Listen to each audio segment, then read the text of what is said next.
All right, welcome to the Sae Bae cast number 233 with Mod Knox. Mod Knox, how are we doing today?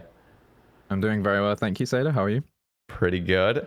Really looking forward to this. I basically was just like, I'm gonna get Mod Knox on. So this is just last week with Husky and Lenny, and I was just like, I'm gonna get Mod Knox on, and I asked him, I was like, I mean, he's pretty much like the PvMer of the team, right? And they're like, there's probably a few other people that might be kind of up there, but apparently you are like the PvM guy. So Wow. yeah, that's pretty much what I know about you, and I feel like a lot of the community as well. So let's just jump into this and get like a brief history of your, I guess, history with RuneScape, and then how you got into working at Jagex. Yeah, sure thing. So I started playing RuneScape in, God, I want to say 2004. I was watching my older brother play on Miniclip. This is like back when I was like, I don't know, like 7 or something like that. And I've always been like hugely into fantasy. I'm a Lord of the Rings kid, right? I read all the books, like loved the films. The idea of being able to play a video game that was like fantasy based was like super cool to me. And we were never like World of Warcraft people when we were younger, so it was RuneScape from day one. And I've been playing ever since. I have not stopped. I played through all of the Evolution of Combat with RS3. Came back to old school when it launched. When was that? 2013. And yeah, I've never really looked back. It's always been a huge part of my life. I've made so many friends through this game. And yeah, I would say it's probably one of my biggest hobbies. I love video gaming in general, so I typically tend to stay in the fantasy genre, but I branched out to a lot of like the popular titles like Call of Duty and stuff like that. I used to play a lot of competitive Call of Duty, so I paid a lot of my rent and stuff when I was doing my master's degree through winning tournaments in COD. Oh, that's amazing.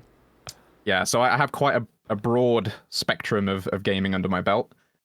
When it comes to Jagex, I joined the player support team in 2022, 2021, something like that.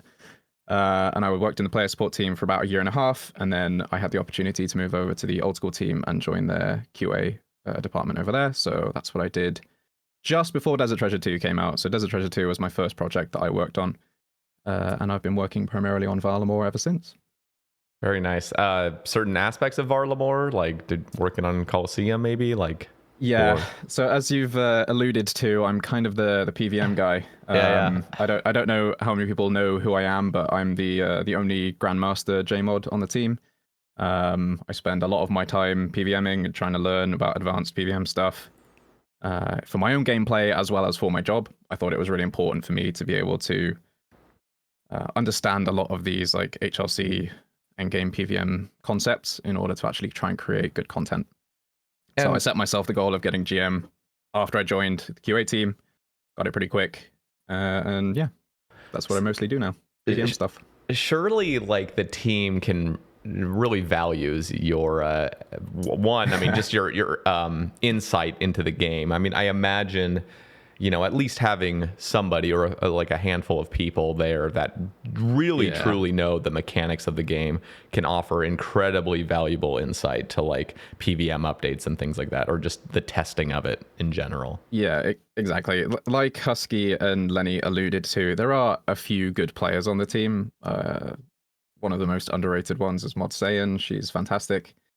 Not a name a lot of people know. Like, there are a few gamers. I would...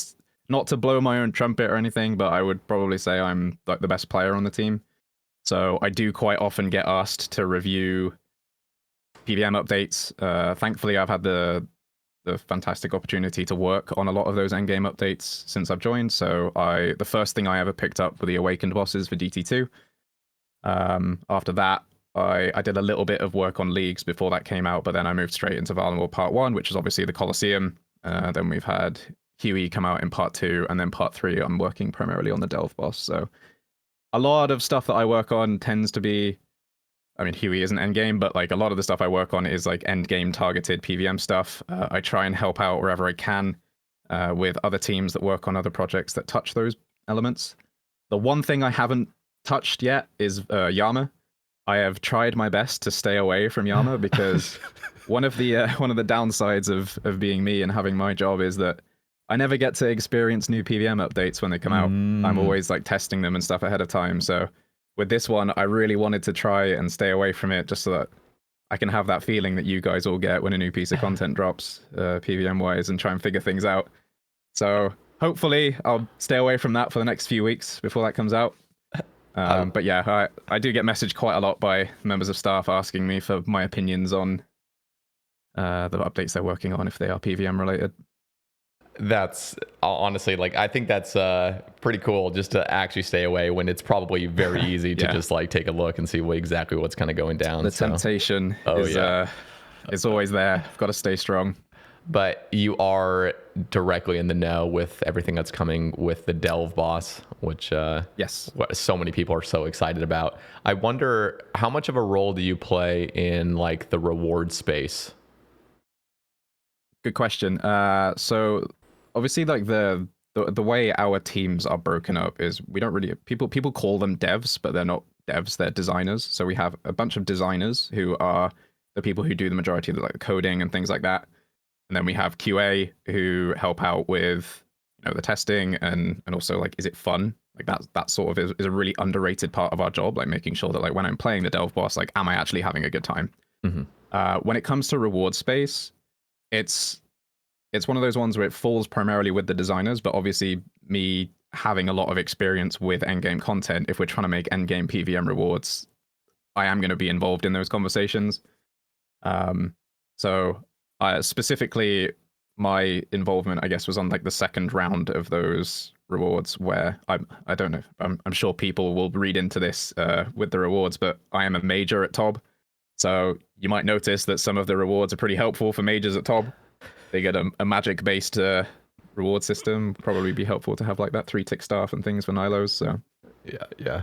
I do get my input every now and again. And the designers that work on the content are always like they always value our feedback really highly, which is really unusual for QA in like the software/games development industry. Typically, we're seen as more just like testing stuff. But at Jagex, we get a lot more free will to actually join in with these conversations about design and things like that, especially if it's like an area that we're pretty well versed in. That PvM really stuff cool. Obviously is my bread and butter. So yeah. So I have so many questions. One is go for it. I mean, because you're such, like a high level PvMer, you know so much about what the reward space really could offer in other, high level situations, just like you mentioned with TOB. Like you're a major, and so you're thinking in your head of like, okay, what can genuinely help support this other older raid with some new weapons that are coming out.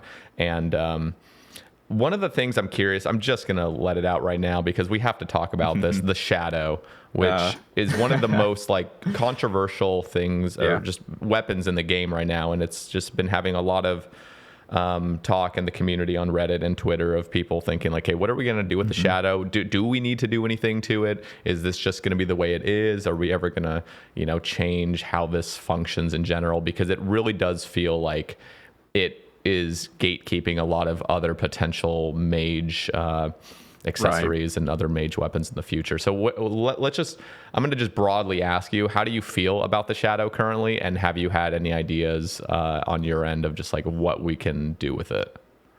Right. Yeah. Shadow is an interesting one. I think it's very flavor of the month at the moment to hate on the Shadow. My issue with I have no problem with the Shadow being powerful. Obviously, it's a mega rare. It's like the equivalent of a T-Bow or a Cypher Mage. Like, it should be strong. You should feel happy using it. You should feel like you're hitting big numbers. My problem with the Shadow in particular is when it starts encroaching on the territory of other items. So, for example, my biggest issue with Shadow is technically at max efficient Theater of Blood, it's best to use the Shadow on Verzik. That, for me, is a problem, because that's like the Scythe's territory, right? I don't want the Shadow to replace an existing meta that has been established for many, many years, and a meta that people enjoy. Nobody that I know enjoys, if they're going for like duo world records or whatever, no one enjoys doing an 8-way into a Shadow to not miss that Scythe hit that you skip on P2. it's just not fun. So for me, that's where I sort of draw the line as like, okay, we might be going a little bit too far with Shadow. Now, is that necessarily an issue with the Shadow itself, or is that more of a problem with Verzik not having high enough magic defense or something? Like, is there another solution that we can come up to it like with that? Is it like Shadow across the board is broken? I'm in the camp of I don't think it is. I think that it's a very strong item. I think that there may be some tuning that needs to be going on with maybe like existing content a little bit. Now, the idea of I think we put into a blog that we're not going to be releasing new magic equipment until we've looked at the Shadow. I don't know what those conversations are going to look like. Obviously, I'd like to hope that I'd be part of those conversations. So I don't really know what direction we're going to go in regarding the Shadow, but rest assured that it will involve a lot of talking and a lot of looking at the numbers and a lot of spreadsheets, and my life will be very Excel based for a couple of weeks, I'm sure. Yeah. But yeah, I think like that's kind of where I sit on it. I like that it's a strong item. I don't like that it can maybe overtake some existing metas. I know that there's been a lot of concern around like how it would impact Nex and things like that. I think that it's one thing looking at DPS calculations and saying, oh yeah, the Shadow is great at Nex, but like the reality is you take so much damage at Nex, you're going to be brewed down so much. You're not actually going to be getting the benefit. So like the real world application of it is slightly different. But yeah, it's in a very precarious spot right now, and I do think it needs looking at. I don't know what the solution is. I would need to look into it a bit further before I can start actually talking about it. But yeah. For sure. I think, I don't know how it originally came to be, just kind of based on the rest of your mage gear. That's how powerful the Shadow is going to be. I feel like that's not a good enough niche. I mean, this is some of the conversations I've had recently have just been kind of centered around like, okay, so the Tebow is good against monsters with high mage level, and the Scythe is good against larger enemies. And then this one is just like, as long as you have best in slot, you're just going to melt everything in your Scythe, basically. And I'm like, okay, I feel like there should have been some niche regarding the monster itself. Yeah, it's interesting you put it that way, because the other two require a thing on the monster you're attacking in order for them to be effective. But the Shadow is kind of like, it's all in your hands, right? Which is an interesting way of looking at it. Maybe we can change the way it works in that regard so that it's more in line with the other two. I'm not sure. This is a conversation that I'm sure Mod Arcane will be having at some point with a bunch of people who are much smarter than I am. For sure, yeah. And this is just me again, like coming at it with the things I've seen online and just my own ideas. Is just, you're already gonna get benefit from having better mage gear, so it's like, you just multiplying that effect drastically is it's almost like just it's like spitting in people's faces that like just don't have ancestral yet. It's like it's going to be way worse than you would even expect, once you start downgrading. So I'm just like, we should find something, and it can be very broad. I mean, because the Shadow is really, really good against almost everything. It can still cover a broad range of monsters. I think, one of the ideas, and I'm not claiming, you have to like put your input into any of these, but just some of the things I've heard is one of them would be like the Shadow is really good against monsters with high HP. So the higher its HP, it wouldn't scale obviously like linearly with it, because it would hit some point where it's just like, what the hell is going on? But at least have some sort of range where it's like, okay, if this monster has over 300 HP or something, it's going to get a little bit of a boost, and then it's just going to trickle upward. So that's how the Shadow is going to perform. Again, this is just one idea, but it's based on what the monsters actually it's what it is. It's interesting to think about, because you run into quite an interesting like dilemma here when it comes to design. So yes, we could rework the Shadow into doing one of these cool other things, or we could use that as design space for a new item. So it's like, do we want to replace the effect that the Shadow has currently with another effect, which is definitely a way that we could go about it? Or do we maybe just like tune it down a little bit and then introduce another point which does like bonus damage based on like the target's current health or something like that? It's kind of like you would close one door and you open another one, right? Totally. And I'm always aware of like drastically changing certain things can always just be a headache, not only for the player base, but also for like the devs, because now they're going to get a bunch of backlash of like, what did you do to this amazing weapon that we love? And then if you start changing things way too much, not just a simple balancing of like, you know, I know the Fang came out and that had to get nerfed and the blowpipe got nerfed, but they weren't just massive changes that made it feel like a completely different weapon. So I get it. One of the things I actually wanted to mention was, you know, you're bringing up the idea of the Shadow, technically on paper, being best in slot at Verzik P2. And I wonder, because what they've done with the T-Bow and the Shadow is at their respective raids, they have an extra multiplier going on, or their original multiplier.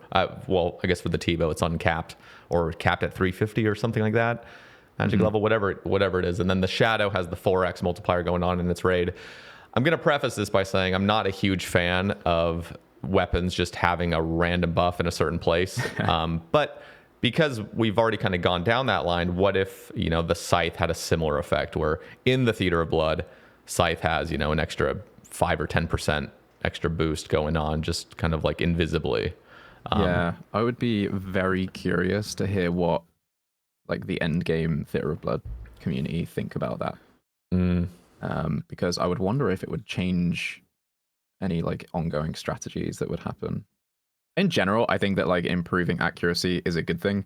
So one of the nice things about like RS3 PvM is when you're using abilities, you don't miss.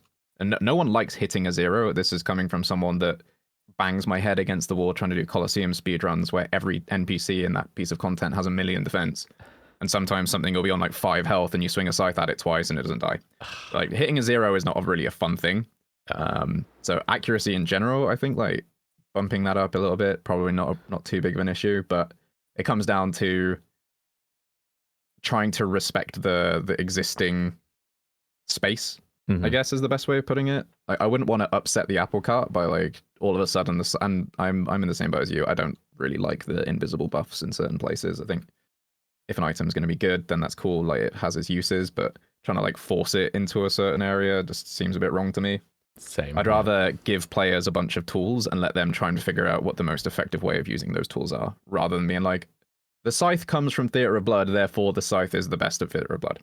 I've never really been one that like ascribes any I don't know, any positive vibes to the idea of the Shadow is dropped from TOA, therefore the Shadow is best at TOA. Like, it doesn't sit right with me.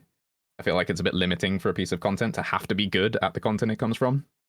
That's just me, though. I mean, me and you agree on this point, and it's so strange because, I mean, there's some obvious downsides to having a system like this. One is that, for example, let's just bring up the Fang. If you are not using a Fang at TOA, I mean, you're trolling, because the Fang just becomes, you know, literally twice as powerful as like the second best in slot stab weapon you can be using. Yeah.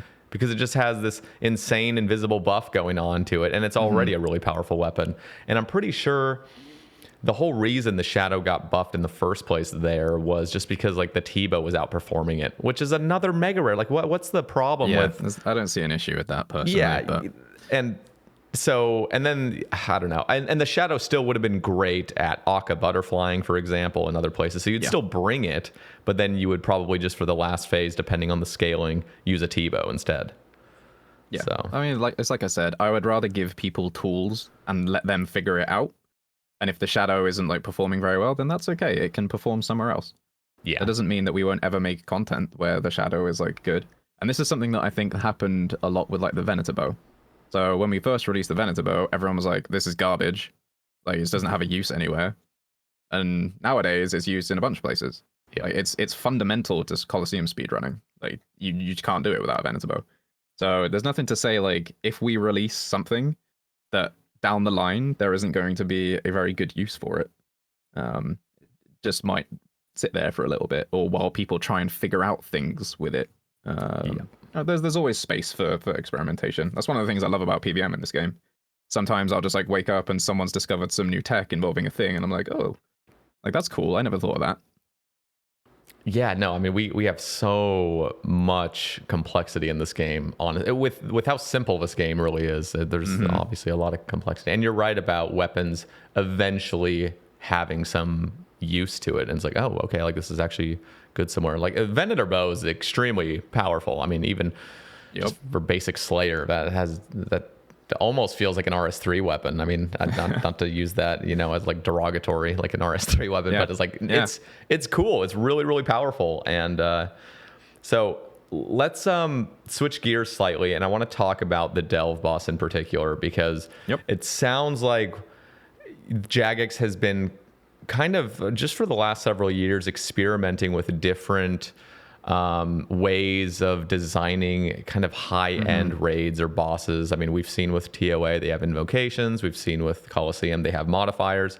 It sounds as though maybe it's just Mod Kieran, or I don't know how much of the rest of the team is kind of just like, yeah, we just we're not quite hitting the mark with these certain modifiers, and people are just not a huge fan of having to make all these choices and stuff. And it sounds like the player base ultimately just kind of wants something that's more just like, okay, here's the piece of content, enjoy it, and you can make the modifications yourself on your own end, instead of having these like kind of more in-depth systems, that kind of leave the player just being like, okay, this feels too RNG, or there's just so much going on. So what are you guys going to be doing different with the Delve boss?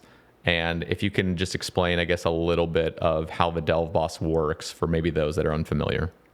Yeah, so a very valid point. The reason behind us trying to, well, I guess trying is the optimal word there. We want to try stuff, right? Like we don't want to keep making content that is basically the same every time.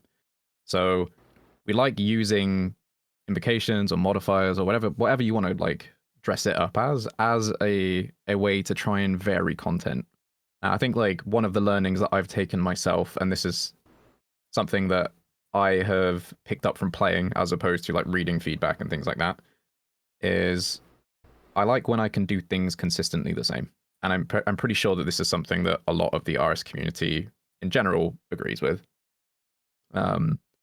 You want to be able to sit there and grind a boss and not feel like your ability to succeed is dependent on you rolling a certain modifier or picking a certain invocation. It also makes designing content awkward, because now all of a sudden you have to account for how does this piece of content interact with 9 different like variations of it. So I'm personally more of a fan of like, let's just try and make a bespoke piece of content that feels really great to play, as opposed to a good piece of content that you can play a bunch of different ways. That's my opinion. That's the way that I am hoping that we're going towards with the Delve boss. So for those that aren't aware, the Delve boss is the first sort of air quotes enrage boss in the game. Every time you beat it, you descend another level and the boss gets harder. Now, I don't know exactly how much we have mentioned in terms of blog posts and things like that as to what that means. So I'm not going to go into too much detail with it. Plus, I think it will be quite a fun surprise for people that are fighting the boss on release. But essentially, you start off a boss fight and it is a certain level. And then the further that you go, you keep all of your supplies and all that sort of stuff. And you can keep delving deeper and deeper. And the boss fight just gets harder and harder. Up until a point where it gets very, very difficult. And you kind of just keep fighting that same very, very difficult fight over and over again. So one of the things in the blog posts that I remember seeing is that it looks like it's just down to level 8, I think, is when you've hit the hardest point. Out. Yeah. And then the only thing that's actually changing is whatever mistake you've made that has now negatively affected your environment. So ultimately, like the fewer mistakes you make in previous raids are going to benefit you if you just keep repeating that very hardest difficulty.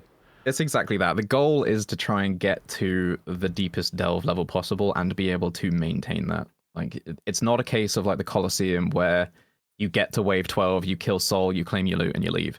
The idea with the delve boss is try and get to level 8 and try and be able to consistently stay at level 8 for as long as you can. And then when you can't anymore, then you claim and you leave. So it's like a similar system in terms of you get to pick when you end, unless you die. But it's encouraging people to try and make as few mistakes as possible. And I'm a big fan of every time I look at any piece of PvM content, I always have the same phrase in my mind. and that is skill expression. I'm a huge fan of like this concept where if you are good at a piece of content, you are rewarded for being good at that piece of content. I think that it shows that it's worth investing your time into as a player to actually learn something. And I believe there was like a question someone asked about like what my favorite bosses are and things like that. So we can touch on this in a little bit, but yeah, like the idea of getting to level 8 and being good enough to stay at level 8 and be rewarded for staying at level 8, or you know the later waves. I think that's really key to this piece of content. It's not a case of just try and get to level 8 and then claim. No. We want you to stay there. We want you to try and fight it out, stay as long as you can, and earn your rewards that way. So one of the things I personally like about this system more than Coliseum is it feels like basically you should never claim at Coliseum early. You should just keep going. And so you're just failing and failing and failing. With this, it is really in your hands. Like you do have to claim at some point. It doesn't end. So when are you going to claim? Now, one of the... So I love that. I love the high risk, high reward because I'm pretty sure, you know, I don't know if you can get into this exactly, but is there kind of like a threshold where you do keep a little bit of stuff where it's like guaranteed, or is it basically if you don't claim, you're losing everything? If you don't claim it, Sae Bae is gone. Okay. Goodbye. Okay. I like it. I Goodbye, like it. Luke. Yeah.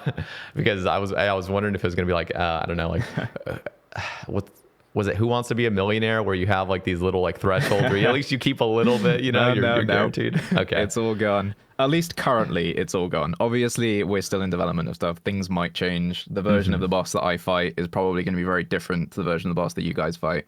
So at the moment, I think the placeholder loot is like onion seeds and things like that at the moment. So if I ever die, then I lose my onion seeds, so which feels bad for me. But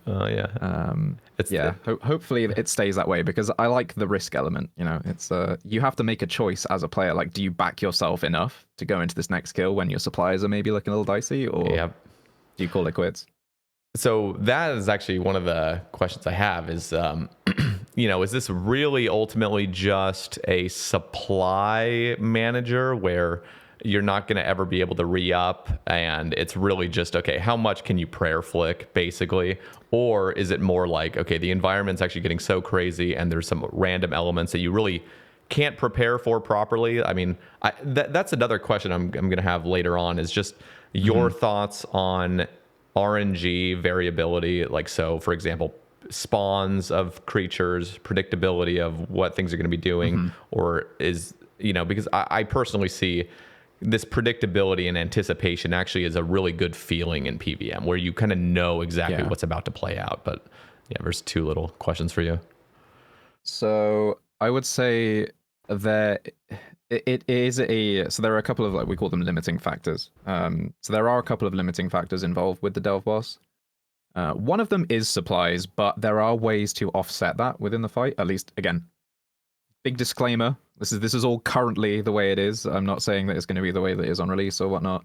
But currently, there are ways that you can offset your supply usage. So it's not just going to be a case of you have to prayer flick forever and ever and ever. Again, you will get, and that comes back to that skill expression thing. If you are doing it well, then you will get rewarded for that. And then your supplies will be less of an issue. They'll still be an issue, because obviously we can't expect the noob types and the Port Gazards of the world to want to sit there forever and ever and ever because they're robots that will just play perfectly on hours and hours and end. But there are other limiting factors within the boss fight which will eventually mess your day up. So it's a little bit of both. You're just going to have to find the point that you're comfortable with and then like claim.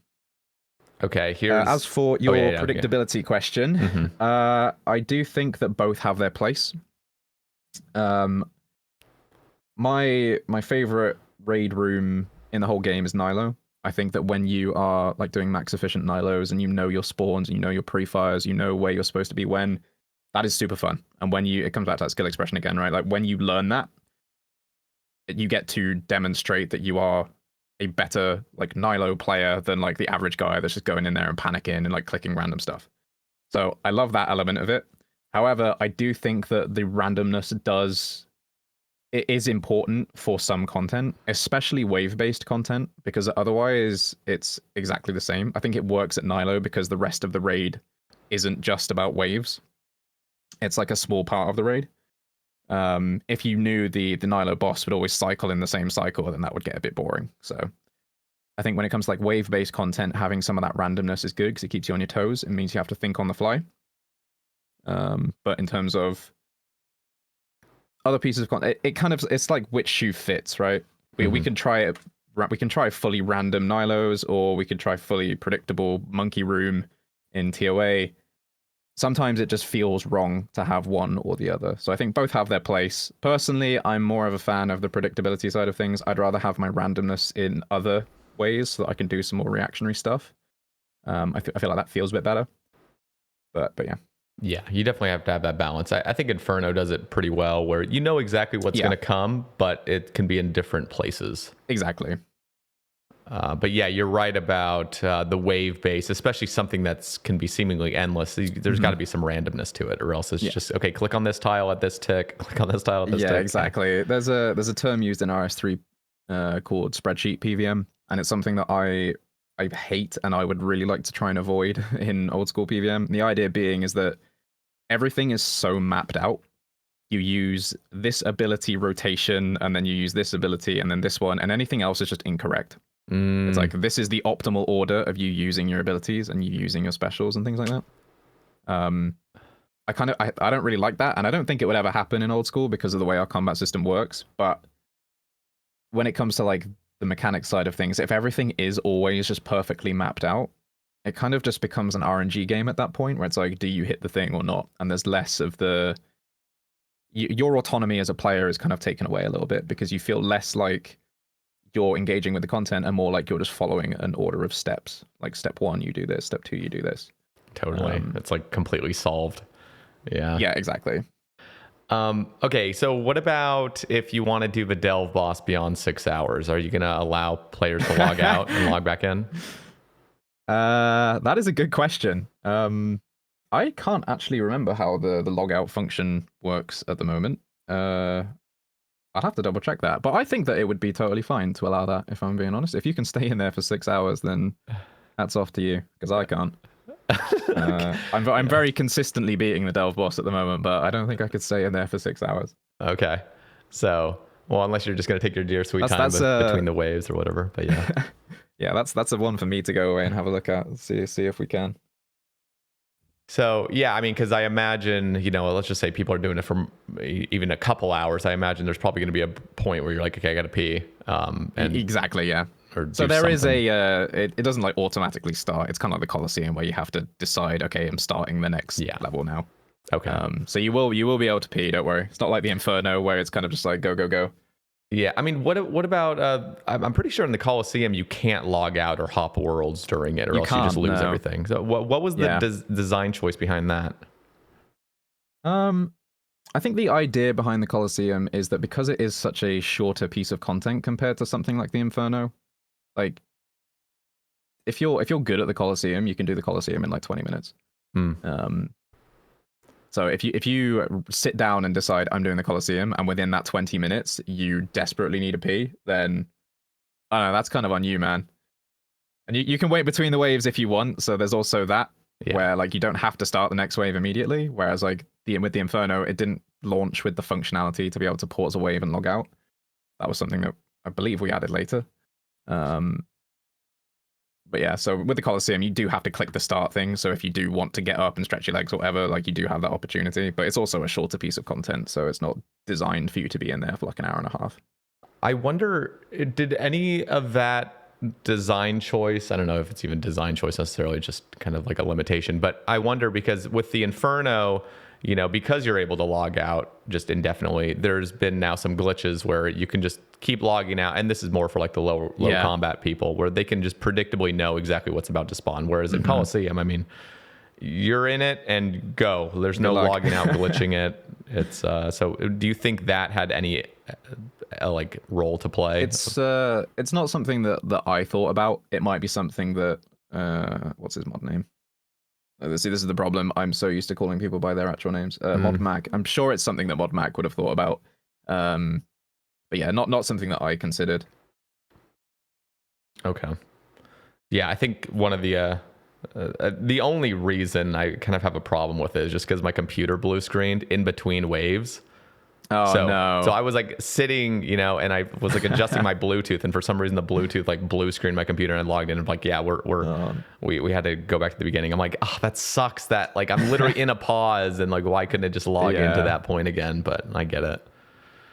Yeah, So, that is a fair point. I'm sure that there was some reason as to why like that decision was made. I remember having conversations about like the duration of the content as well as the fact that you do need to start it. So if you do need to take a break, you can. yeah. But yeah, DCs and stuff like that, it does suck. But you know, if you DC at Bandos, like there's no saving it, right? Like, exactly. It's just unfortunate timing. But I do remember just thinking like if it was the Inferno. And I was, you know, in between waves, or I'd clicked log out. I guess Inferno's a little bit different. You kind of got to click that log out button prematurely as well. But okay, well, is there anything else you can share about the Delve boss that's not getting too much into the thick of it? I would say I get this question a lot from players. Like, is it fun? And it's like I said at the start of this whole podcast, part of my job is to try and make sure that things are fun. And I think I'm at a point now, or like the boss is at a point now where actually I really enjoy doing it. I think one of the big like green flags for me as a piece of content, especially like endgame PvM, if I die and I immediately re-gear and I want to get back in there, that's a good sign from me. If I die to something that's like stupid and frustrating, then I'm just going to want to log out. But I never have that with the Delve boss. I always feel like I'm in control of my own fate, and if I die, it's because of a mistake that I've made, as opposed to like some shenanigans from the boss. So I'm finding it really fun at the moment. I hope that when it comes out, that people also find it fun. And if not, if you don't find it fun, then let us know. And you know, there's always lessons to be learned, right? It's like I said, we try different stuff. And if stuff doesn't land with you guys, then let us know. And then that means the next time we work on content, we'll try and avoid some of these things. It's all a big learning process for all of us. We just want to make cool stuff at the end of the day. There's no like evil conspiracy behind what we do. We just want to make fun stuff for you guys. Especially me, because like at the end of the day, I'm going to be the one logging in and doing this. Exactly. Yeah. Maybe other JMods won't be, but I will be. So like, you know, if I'm working on something, I want to make sure it's fun for me. But yeah, I hope you're all looking forward to it, and I can't wait for it to come out. Yeah, so I guess one last thing actually on the whole Delve boss. This is kind of going to be comparing it to Yama, which one of the things at Runefest, I brought this up a couple times in just previous casts, but like Josh Strife Hayes was talking to Mod Arcane, and he's like, how is Yama going to feel difficulty-wise? And he said, one of the mistakes that we kind of made was making content too exhausting long term. So Toa was the example that was brought up, where there really is no point if you're going to be running high level invocations where you can really just go brain off and just enjoy yourself. It really is quite stressful the entire time. And Yama is an end game experience with Duo, but they also have this contract system in place. So you know, it feels like they kind of have the freedom of, okay, we don't need to make the default version extremely overbearing, but we're going to have these contracts where, okay, if you really do want to push the limits, you can. And it feels like with the Delve boss, or just any sort of really, really high-end piece of content, one, you have the HLC, at least in the PvM scene, like they really want something that's incredibly difficult, but it's like the 0.0001% of the players that really, really want that. And then you also have to like kind of cater this to the wider player base. And it ends up being this thing where you basically never satisfy those really, really end game people because you don't want a piece of content to only be accessible to the top, 100 players. It's exactly that, right? Like I would, there's nothing that would make me happier to make a piece of content where I get to watch Porkazar die repeatedly and struggle with it. Nothing would bring me more joy than claiming Mutz's Hardcore Iron Man. And I've spoken to him about this at Runefest, and I will get him one day. The problem is that we can't just make content for those players, right? Like, as much as I would love to do that, because I love watching it. I love trying it myself. Like, I go and do the Awakened bosses for fun now because I just really enjoy the fights. And when I first got my first KC, I was like, I'm never touching this again. I got my Blood Torva, I'm out. But like when you get to that point, you kind of just want the challenge, and you're willing to like push it as much as you can to get to that challenge. So I would love to make content where it makes all these amazing players squirm and suffer. The problem is, like you said, we can't just dedicate a bunch of dev time to making content for that like incredibly tiny percentage of players that are good enough to push our game to its absolute limits. And this is something that is kind of like a community perspective thing. Whenever we release new content, people kind of expect that it's gonna, or they want for it to take a player like a month to complete it, right? Like they want to watch the best players on the game struggle for a month before they get their first KC. We are never going to get that again. I can just straight up say that now. Like, the players that play this game are too good. Oh yeah.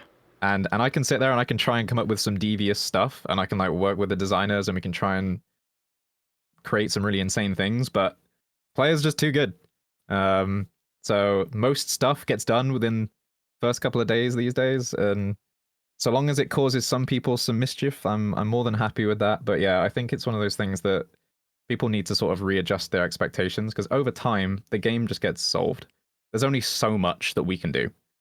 There's only so many mechanics that I can be like, oh yeah, we want to make sure that you can't tick eat this because everyone's just going to tick eat it, and that's going to take some of the challenge out, because people will try. And I missed with Colosseum, I missed the idea of butterflying Soul. That's on me. I didn't even think to try it, but obviously Wooks comes along and he gets the first quiver just by butterflying it, so is what it is. There's only so much that we can think of. I'd love to make the hard content, I guess, to wrap that up, but we got to be considerate of everyone, right? Yeah. Yeah, and I don't even think it would be a good thing. This is just me personally, really trying to push the limits. I mean, the things that are really the limits is like a 37 combat Inferno. Does any normal player want to do that? Like that is very, very challenging. And like the other thing with, was it Unpredictable that did a 6-hour 6-Jad, we just lined them all up. That was, I mean, that was insane. If you want to show off your PvM ability, like do that. Like, first of all, pioneer it so you figure out how to do it, and then execute flawlessly. Like, holy crap, that was actually so impressive. Yeah, I get a lot of requests from people to be like, Modnox, when are you gonna make a super GM tier? And I sit there and I think about it, and as much as I would enjoy doing that, I just don't really see like what the benefit, because like the noob types of the world don't care.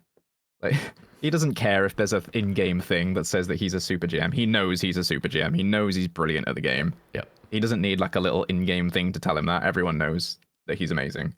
So it's like I could put the time into trying to make one of these tiers during a game jam or something, and keep it updated with like the most recent diary times for, you know, like the big clans and whatnot. But the other side of things is just like, do they really care? Like, if you're good enough to do things like all of the awakened bosses in one event, you're doing it because you want to do it and you want the challenge. It's not because you want to tick off a little box in the game. Yeah. Right? Yeah. It's because you've come up with this, like, it's like you said, you wanted to pioneer something, and you want to try and figure out, like, is it possible to do a no pillar Colosseum? Is it possible to do like 27 awakened Leviathan in one event? Still blows my mind. I know, right? You don't need me to make a little combat achievement thing being like, good job, noob type, you're really good at the game. Like, he knows it. So I kind of go back and forward on it. I think it would be cool for like myself, because like I said, I'm a PvMer. I would like to go and try some of these challenges, but I'm just going to do it anyway. I'm not going to wait for a tier to come out. Yeah. I'm going to go. And it would just be honestly to the point where it's just masochistic, like super exactly. GM. Like, what do you want? Like, just yeah. I don't know. Yeah, it can get overly convoluted and just like stupid to the point where it's like, okay, why are we doing this? I mean, let me ask you this. Like, what do you think has been the craziest PvM feat that you've seen? Because honestly, like, there's so many that are on my mind now. I mean, just you mentioning the 27 Awakened Leviathan. I can't believe that's a thing. Like, what is going on? I don't get how he did that. I'm very good friends with Noob Type. I speak to him quite often, and some of the stuff that he cooks up is just insane. Like the clips that I watch him send me of like him doing some bonkers stuff, and I have to sit there and like try and reverse engineer what the heck's going on. I think for me, the most impressive thing that I have ever seen is Port's army skip. I think that just blows my mind. Yeah. The man is just too good at the game. But yeah, I've seen something. I know that Noob Type is cooking something up. I don't want to spoil it because I'm sure that he'll he'll talk about it when he's ready. But he's cooking up something very, very interesting at the moment. So keep your eyes peeled for that if you're a PvM fan. Okay, now I could be wrong on this. Is there only currently one account in the game that has a no overhead infernal cape? I can't remember. And was that that was Port Kazard, right? That did the first one. He has done it, yeah. Okay. He's done it. I think there was oh, I don't know. No, I think I'd have to actually go and ask one of our like data analysts to like pull it up and see. Oh yeah, I know that he has one. I don't know how he did that, by the way. Like that's bonkers, but yeah, I mean, yeah, people are too good.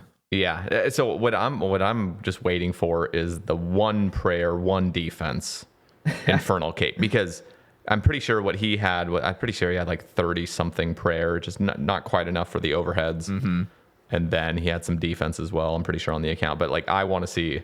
Because it is theoretically possible. I was talking to Unpredictable and Afsal about it, and they're like, yeah, it is. Yeah. It is possible. It's just going to be more difficult, obviously, because the lack of DPS and everything else. But I mean, if anyone can figure it out, it's that bunch, right? Like, there are a bunch of insane theory crafters out there.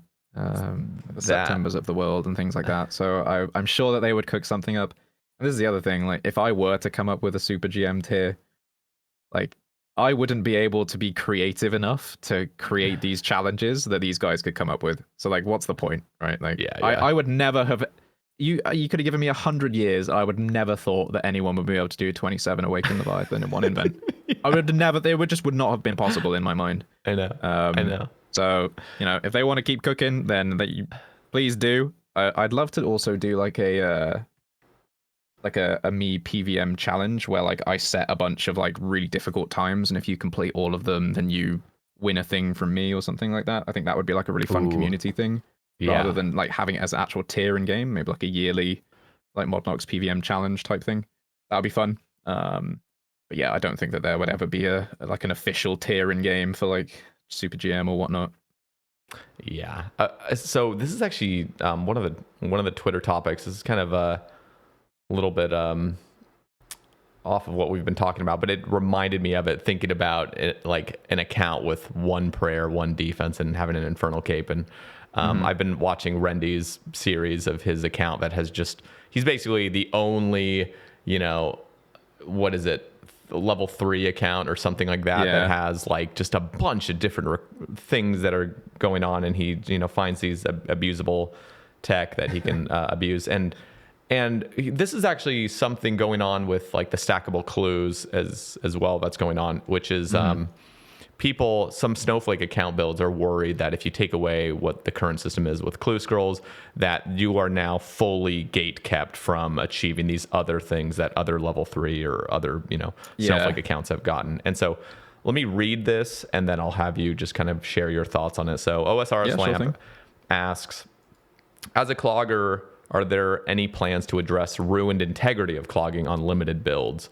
A handful of accounts have abused bugs in the past, now patched to skip quest XP rewards, giving them access to 30% more clogs than their non-bug abusing counterparts of the same build. So again, he's kind of going on the clogging aspect of it, but there's so many others.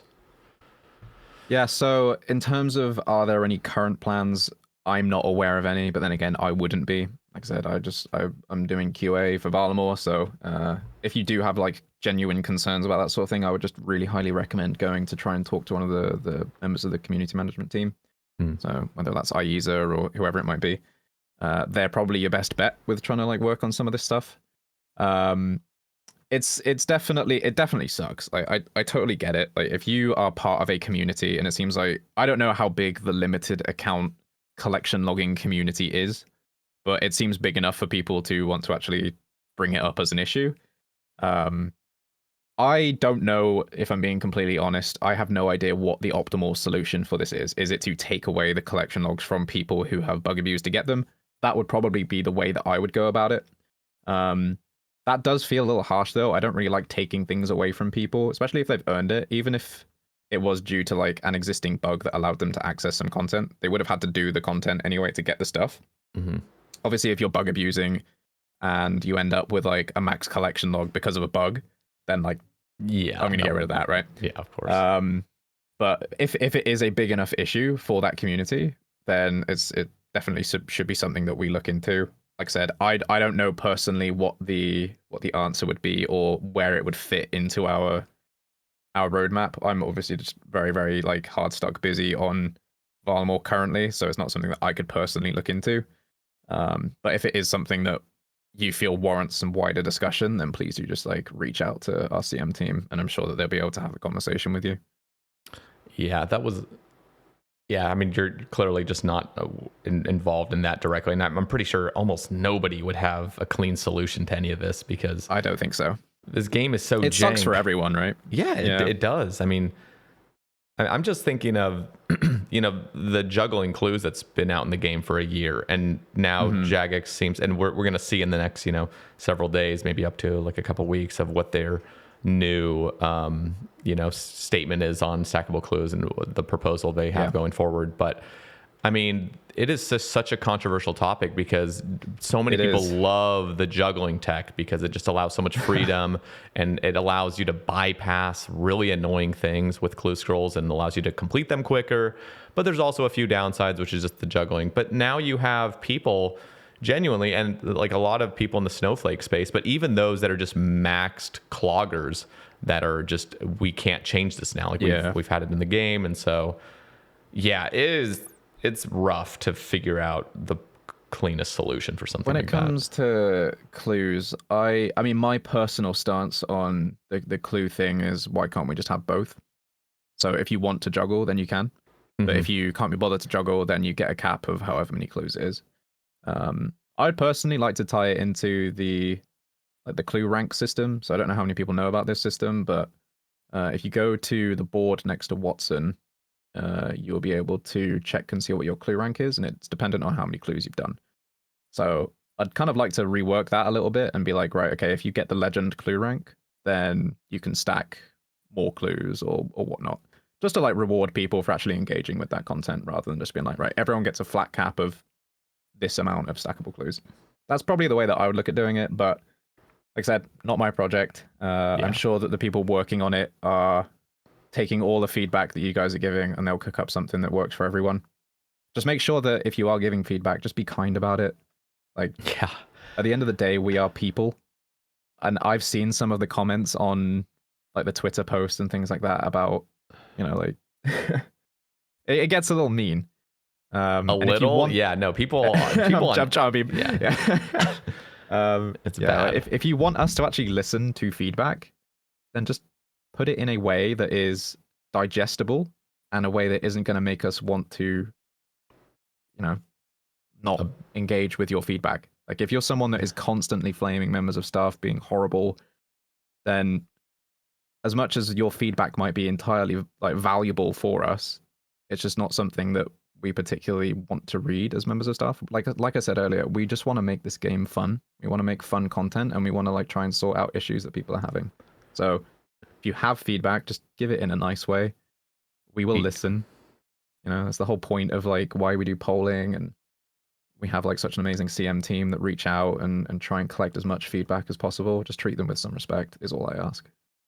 Yeah, that's a good point. And it's so sad that it's the internet. People are feel. This is one of the things I had brought up just on this point is I feel like the people that really lash out the most are those that feel unheard. Like they feel like they feel like no matter what they would do, if they're gonna say something polite, maybe they're not heard. I personally believe that they are being heard. It's just you can't appease literally everybody. And you guys, as the team as like a whole, have proven time and time again that you guys are genuinely reaching out to all outlets and trying to gather all the information you can about how the community feels about things. And I don't think that's even like, I feel like almost everybody can agree that you guys do a great job with that. But I feel like there's some people where it's like, okay, they have no following on Twitter. They're an anonymous account. Nobody's going to hear me anyway. So let me, because I'm not a content creator. So let me just screech, just screech whatever I can. A bit. Yeah. say something so shocking that it actually does get some attention. But it's like, I can't think of a single time that I've seen feedback on one of these like Twitter threads or whatever and know that someone from CM like hasn't seen it. Like we read so much stuff. They do an amazing job. So if you are giving feedback, they will have read it. Just be kind about it. Like, there's no reason to be mean. Like, there's literally no reason. I know that you guys are passionate. Like, I am too, right? Like, if someone started messing with the Colosseum, I'd be straight in there, be like, "What are you doing?" Like this is like my baby. Like, don't touch it. Just leave it alone. Yeah. It's exactly what happened with like the totemic thing that happened with like Venator bowing the totems and stuff. Like, just leave the Colosseum alone. It's totally fine. Yeah, just try and be nice about it. Yeah. We do listen. Okay, this is something you I think wanted to touch on, but we were talking about something else. What is your favorite piece of PvM content? Oh, yeah, I guess that is a good segue. So Colosseum is my favorite piece of content. I love the Colosseum. I think the main critique I have about it is the modifiers. There is nothing more frustrating to me when I am on a sub 16 pace and I get like B's totemic and I don't know quartet pop up and it's like brilliant. That's my speedrun ruined. That's my only gripe with the content. I think the boss fight is amazing. Yes. ModMac cooked with that boss fight. I think the waves feel very balanced. I think it takes not a large amount of time. So if I'm around for like an hour, I can just send a few of them. I think for me, like that, it really hits the nail on the head for a lot of what I'm looking for out of content. That's like my favorite solo content. In terms of my favorite team content, it's so boring at this point, but everyone just says Theater of Blood, but it's just regular Theater of Blood is just so good. Yep. It's definitely like the best raid by far, in my opinion. Out of the raids, what's your least favorite? I guess it's only up to the other two. Probably going to be a bit divisive with this one, but okay. I'm not a huge fan of CMs. I'm not going to lie. I don't like the inventory management. Like, it just feels like a little mini game that I'm playing to be like, right, what is it that I withdraw here? Like, when I was doing my GM stuff, CMs was definitely one that kind of cooked my brain a little bit.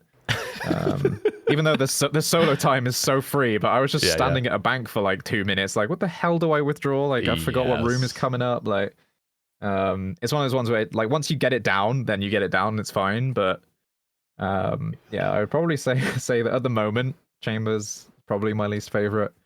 I actually do quite enjoy sending like high invo solos. I don't like TOA in a team at all. Really? Okay, yeah, that's surprising. It's like, it's so boring to me. So, okay, the problem that I have, and this is kind of what I mentioned earlier about like the skill expression side of things. In Theater of Blood, you have a job. So my role, my favorite scale of Theater of Blood is 4s, and my role is melee freeze.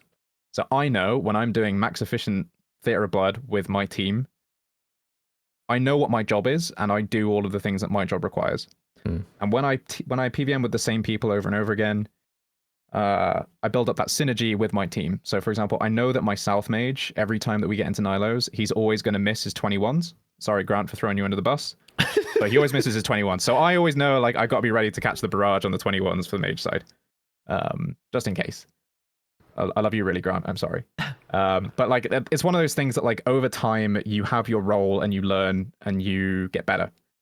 In TOA, in a team, it's so boring because it's one person doing the majority of the mechanics and everyone else just stands there. Yep. Like, if you are butterflying, that's like fun for that one guy.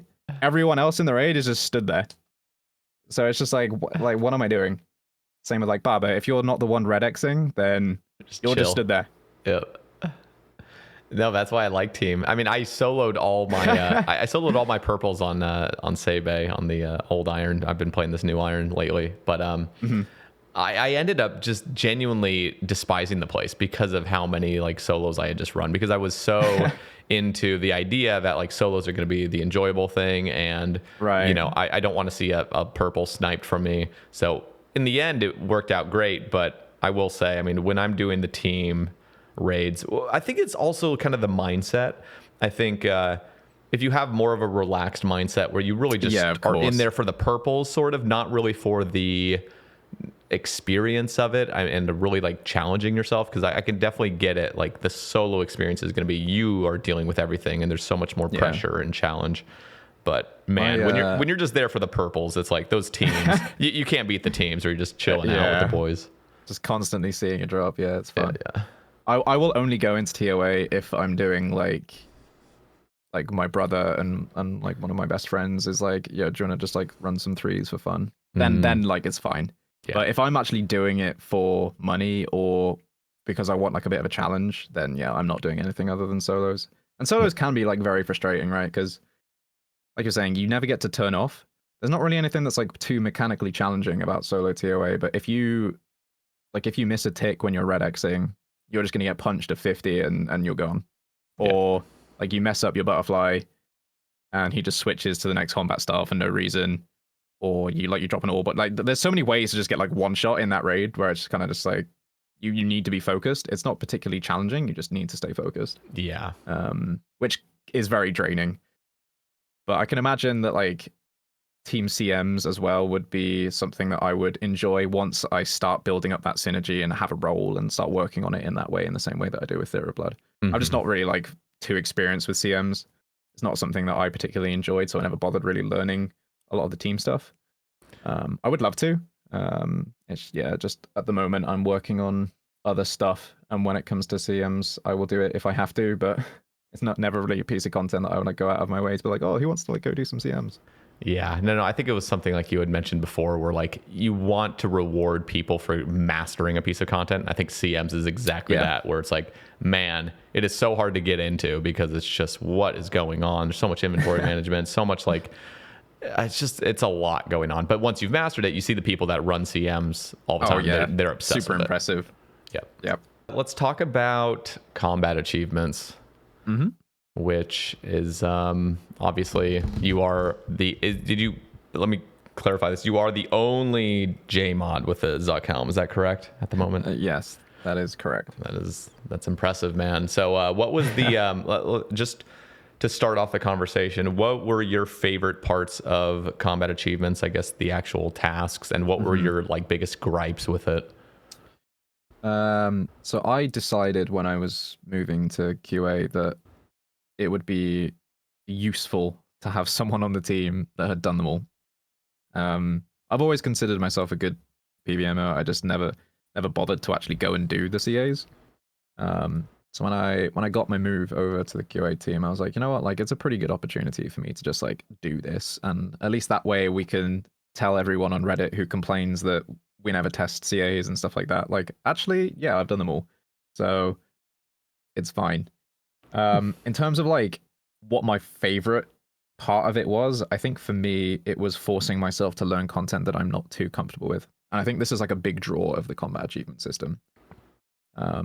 Being able to, like I said earlier, I'm not a huge fan of CMs, but I know CMs enough to be able to comment on things when people talk about it because I have forced myself to learn them for GM. Yep. So it's really valuable for me from like a design perspective or whatnot to be able to say like, okay, like this is something that might impact CMs. Good example of that was the digger that was proposed with the Delve Boss rewards. Like the first place that my brain went to was like, well, how does this change like the meta for like CMs? Does someone have to bring in a digger now? Like, what's that about? True. And like actually sit down and think about it. So from like my own professional like growth perspective, I think the biggest thing was being able to actually engage with more content at a high level.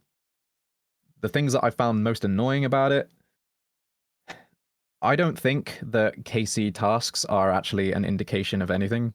The amount of people that I've tobbed with that have like 2000 KC that are actual bots is insane. Having a high number of KC doesn't actually mean that you have any sort of mastery over combat. So I don't like KC tasks. I really don't like speed tasks because the amount of RNG in them is just like annoying, and trying to come up with a time has been so frustrating for me. So I did the DT2 CAs, the speed times for them. I set those times. And I set those times by going in and fighting the bosses and using a bunch of tech and being like, right, okay, I can consistently get around this time. So that's going to be the time.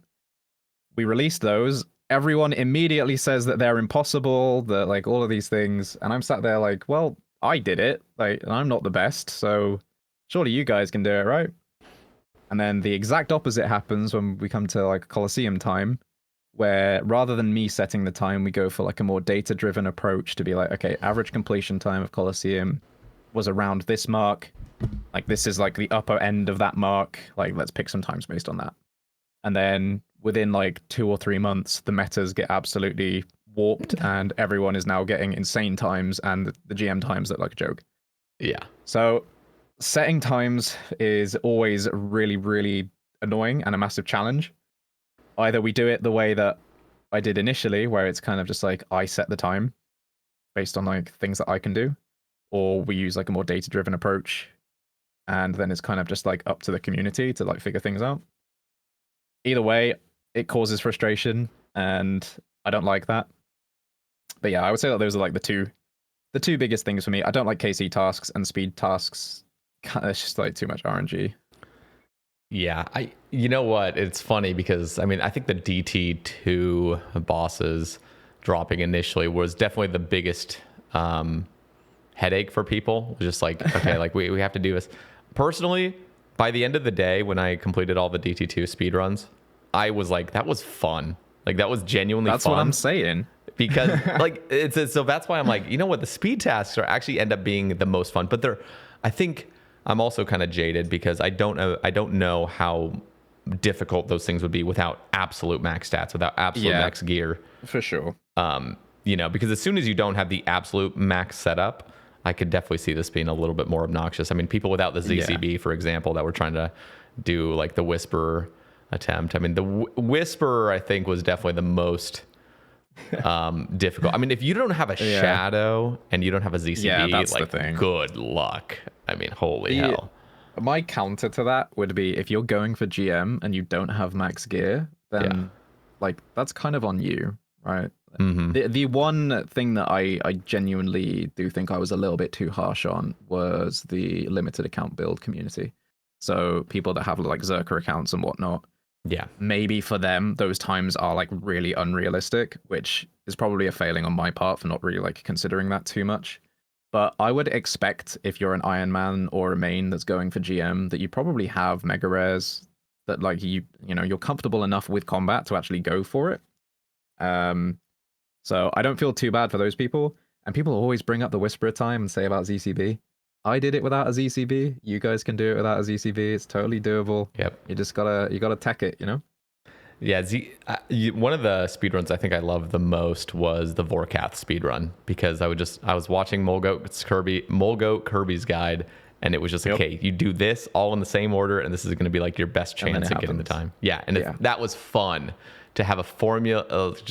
Here's the formula. Yep. Execute perfectly, and you'll eventually get it within this many average that.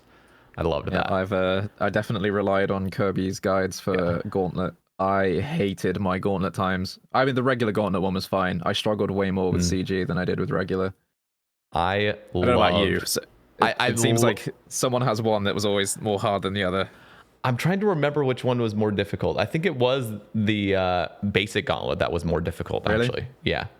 I can't actually quite remember, but I do remember just spending, I mean, I kid you not, I was like, okay, I'm going to go do the Gauntlet speed runs. And I think I stayed up for like 7 hours. It must have been like 5 a.m. by the time I like finally got both of them. But I was like, that was honestly the most like addicted and most fun I was having, even though it was so frustrating. This reset after reset after reset. But I was like, this was actually fun ultimately.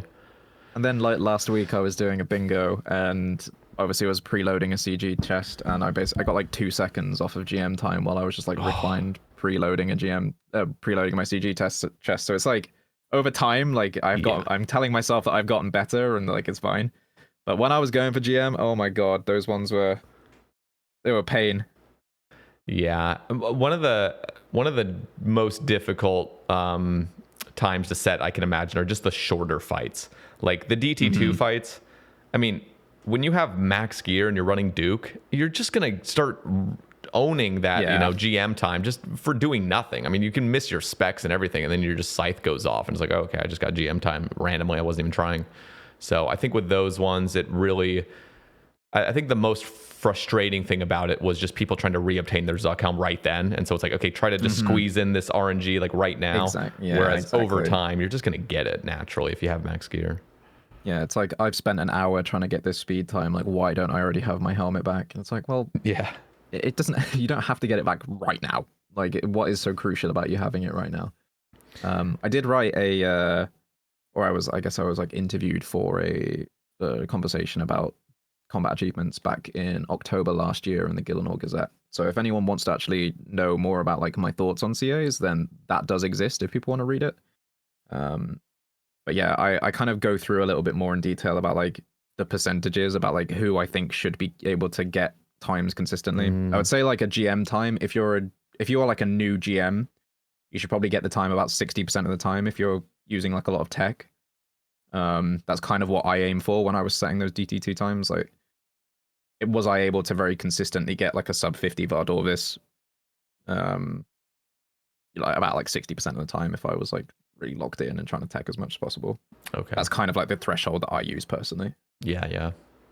Okay, so that actually leads me into like CA rewards, which has been kind of a controversial topic. Not for I wouldn't even say for most. I think it really, what it comes down to is the people that have achieved Zuck Helmet, because most of the time when you've completed any previous tier, you get yourself a little bit of like leniency. Like you've kind of gone over the threshold enough to not lose the rewards.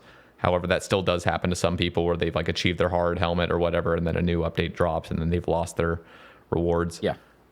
But most of it really, I think, came down to the Zuck Helm people. And I was definitely the prominent person, I think, that was like really kind of complaining about just the whole system in general of like this endless upkeep with rewards and perks and just being able to wear your helmet. And I guess I'll preface it briefly just by... well, I'm going to ask you as well after, but basically I like RuneScape when it feels like you've achieved something and you have it and you're done with it. Yeah. In a way. And I know that's like almost an impossible kind of thing to solve exactly, because what happens when more stuff comes out? You know what I mean? So I want to get your take on it, and then I'll expand a little bit further as well. So it's really difficult to solve this problem, right? Because like you said, we release stuff every week. If we were a game that dropped a patch every like 5 months or something, like if we operated more like Blizzard do in terms of like World of Warcraft, where they release a new expansion and then they do a couple of patches and then they work on the next one, then that might like suit both sides a little bit more, where like you do have that upkeep, but it's not every week. I don't know. Like I'm in the same boat, because majority of the time when I log in these days, it's if I'm not doing something like Tob or Coliseum Speeds, it's because I'm getting my GM back and then I'm logging out. So it is one of those things where it does feel like it is a bit of a chore. But then again, equally, I have the same amount of people spamming me, being like, "Oh, Nox, when's the comp cape coming out?" And for those that played RS3, like the comp cape upkeep is insane. You have to do so much every week to just like keep your cape, but people want it. So it seems like there's an equal amount of people on each side of this one being like, I don't want to get my GM helmet back every time a new boss comes out, and also like, please let me have comp cape. So it's one of it's kind of an impossible situation to really resolve, because people play for different reasons, right? Like some people love the grind of like upkeeping things, other people just want to tick off a box and move on to the next thing.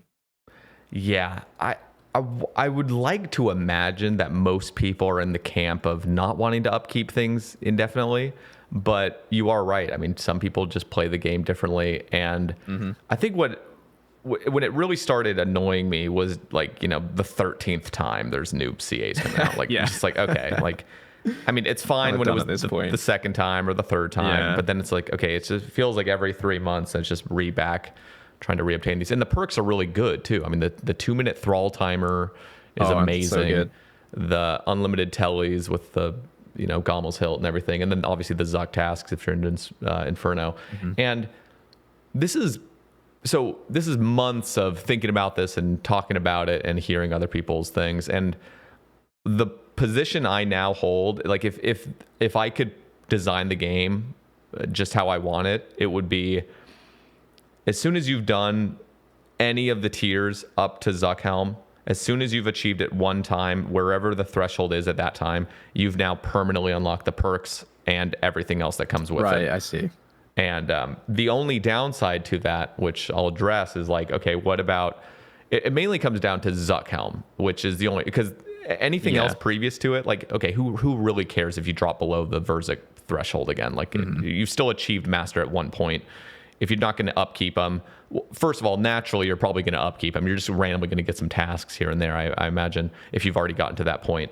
But people worry that, let's just say somebody has a Zuck helm right now, and now Yama and the Delve boss come out. Are they still worthy of having the Zuck helm and the perks that came along with it?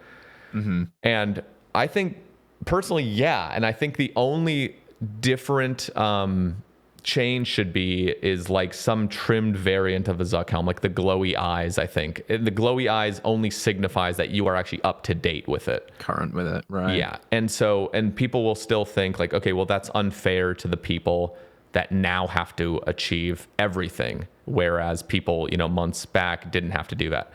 But in my head, I'm just thinking, okay, if you're a person with a Zuck helm that just got it and 2 new pieces of content came out, you're probably going to be a person that's going to go get involved in those pieces of content anyway. Yeah.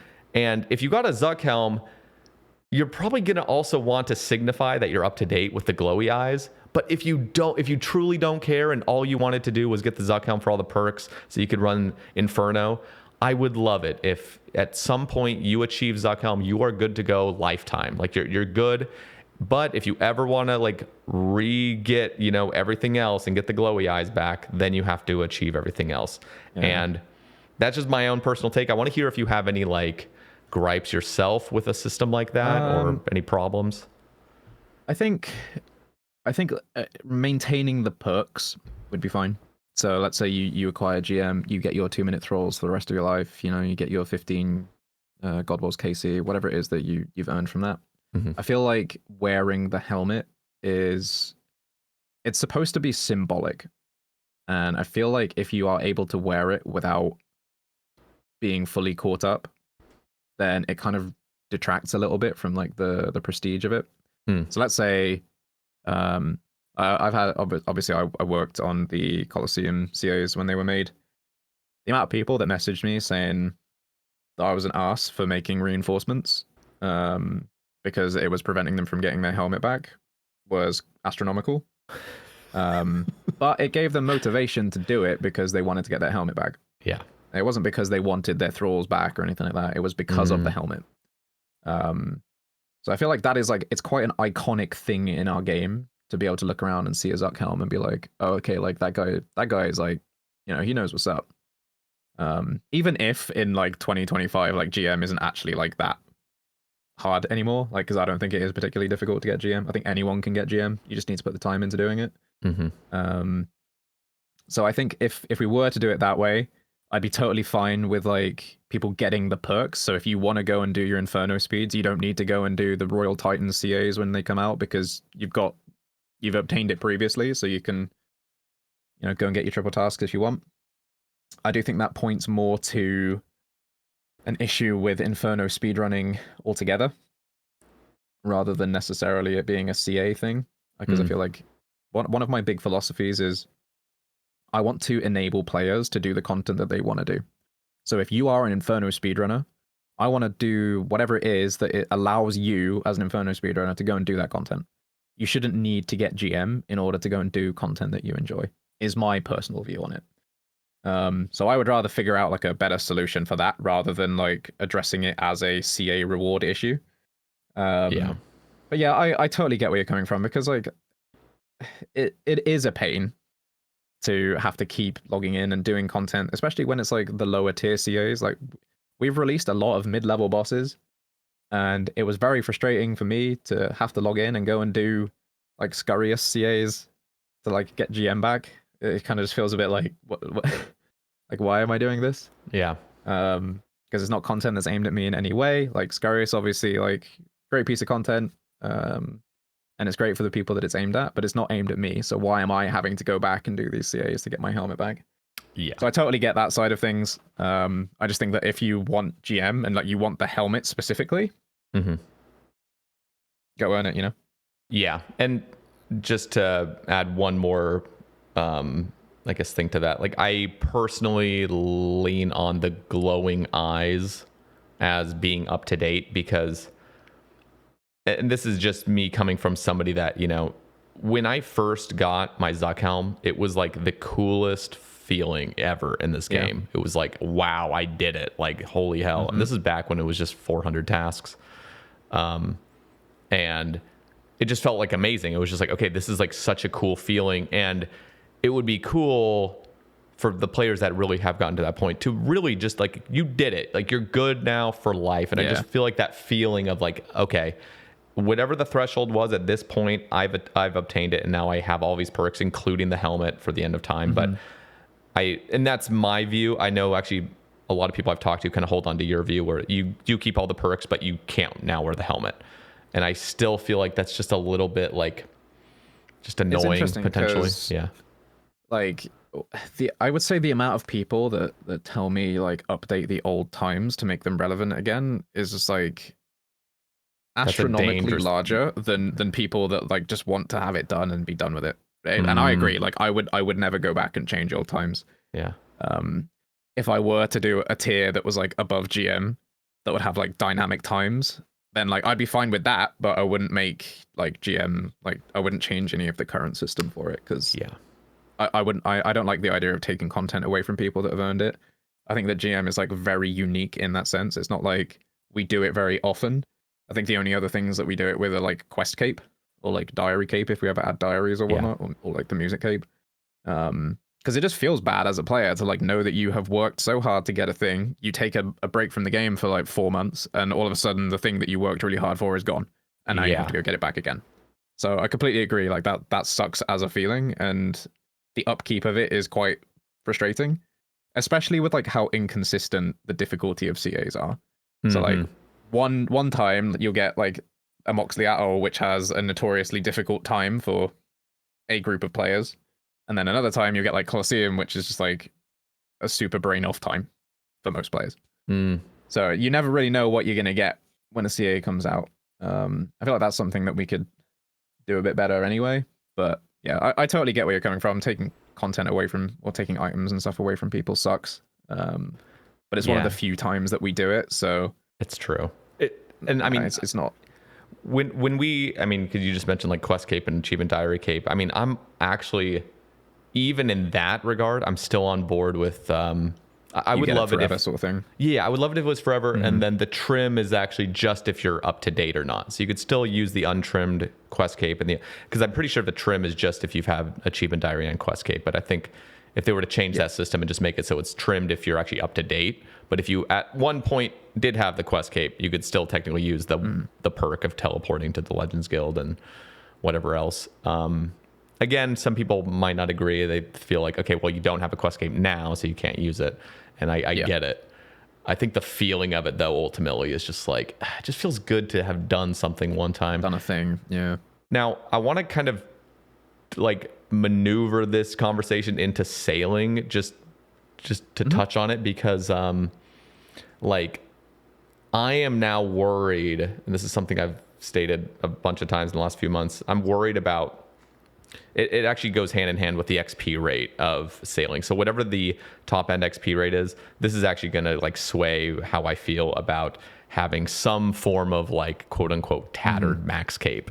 And the reason I even have to mention this, because years and years back when I was ideating about sailing, even before it was even proposed, I was just fantasizing about it with BC Guppy on the early casts of like, dude, imagine how cool sailing would be.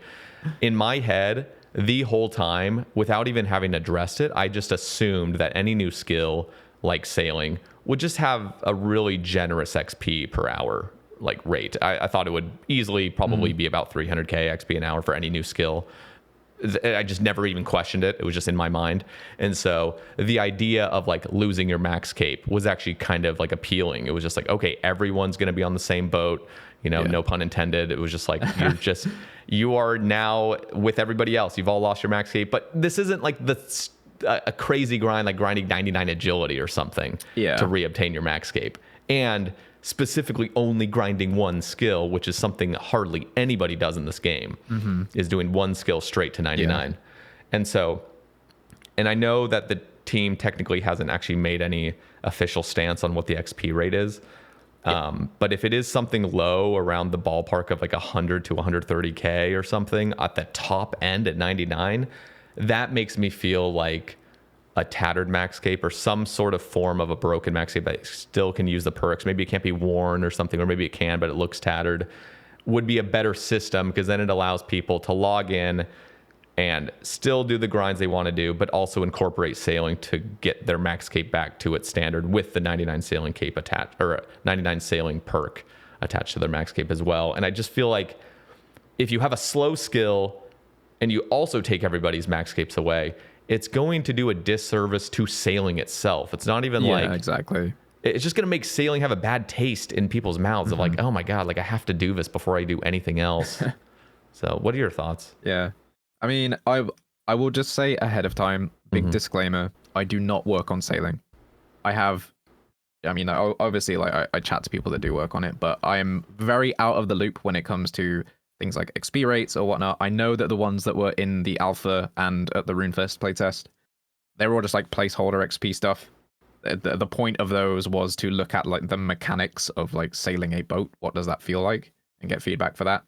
So if people out there are basing their opinion on sailing XP rates off of that, then I would just take that with a huge pinch of salt, because that is by no means are those like final XP rates, is my understanding. Purely in the hypothetical space now. So for anyone that is expecting like the official Modnox comment on sailing XP rates, this is not that. This is just me talking as a player. I'm, just in a spitball. I don't know how I feel about like keeping a max cape, because for me, a lot of the motivation for going and like get sailing back to 99 is going to be to get my cape back. I am one of those players where I'm going to do whatever. Okay, when sailing comes out, I'm going to book 2 weeks off of work, whatever it's going to be, and I'm just going to sit there and I'm going to do sailing with the boys on Discord, and I'm going to have Pirates of the Caribbean theme blasting. That's just my, like I'm just going to do that. Hell yeah. I'm doing that so that I can get my cape back, so that I can go back to going to Tob or whatever. I think a lot of people are like very fixated on this idea that once sailing comes into the game, it's now sailing scape. Everything is sailing. You must sail. That's just not. How often do you walk past an impling and you don't catch that impling? I don't think screw Hunter, like this skill sucks, so I'm not gonna like catch this impling now. It's gonna be another part of the game where occasionally you'll use it. It's not gonna warp the way that you see the game. At least that's my opinion on it. Maybe it will for some people. I don't know. In terms of like the training of the skill, I'm gonna try and do whatever is the most efficient way of getting it to 99 as quick as possible. So I don't know what that looks like in terms of the training methods. I find the Barracuda Trials really fun personally. Kind of reminds me a little bit of Sepulchre, but not really. So I have a feeling like a lot of my training is going to be based around that, and I'm hoping that the XP rates for that are good. And like you said, like I think that topping out, again, my personal take, not official me take. My personal view is that if it does top out around the 130k mark at 99, that's too slow for me. I would rather it be higher at the higher levels. But again, the team are off beavering away, working on it, and I'm sure that whatever they come up with will be appropriate, and they'll take all the feedback that people have left. Yeah. So again, if you are worried about XP rates, then kindly go and tell them. Don't be mean about it. And they'll take that into consideration. In terms of like a tattered max cape, like I said, I would want to use that as motivation for me to go and do sailing. I completely understand why people would prefer that, especially if they're in the... This happens every time we talk about sailing, in the boat of wanting to, or like not enjoying sailing, and they just want to have their max capes. They don't have to engage with the content at all. I don't know how the team like really feels about that. My personal take is I would rather just lose my cape, and then, because it's an excuse for me to wear some of my other capes and stuff as well for a little bit. I run around in max cape all the time. I can deal with not being maxed for a couple of weeks while I get sailing done, and then go back to being maxed and going back to doing what I do on a daily basis. See, that's the point I just want to make very clear. It's like, ultimately, I would love, ideally, I would like everybody's max cape to become, you can't wear it, you can't use it until you achieve 99 sailing. But in order for that to really feel all right, is to have a fast skill. So in the range of 200 to 300k at the top end, I think that would feel very reasonable. It would feel almost like, okay, this is no longer a skill that's going to take 200 hours. And again, if you're just going to absolutely sweat the hell out of it and do the absolute most efficient methods, like, yeah, I mean, a skill that tops out at 120k XP an hour, I mean, you're still looking at 150 hours easily, it's a long because grind. you're not getting 120k from the get-go. You're going to be grinding very slowly to get up to that point. So in my head, I'm like, okay, something in the ballpark of 50 to 100 hours to get to 99. Yeah, I'd agree. That makes way more sense to lose your max cape and like, okay, if you want to get it back, do this, and it's going to feel good getting it back. And it also didn't feel like a complete drag if you were one of the 25% of the player base that just didn't even want the skill in the first place. You can do it.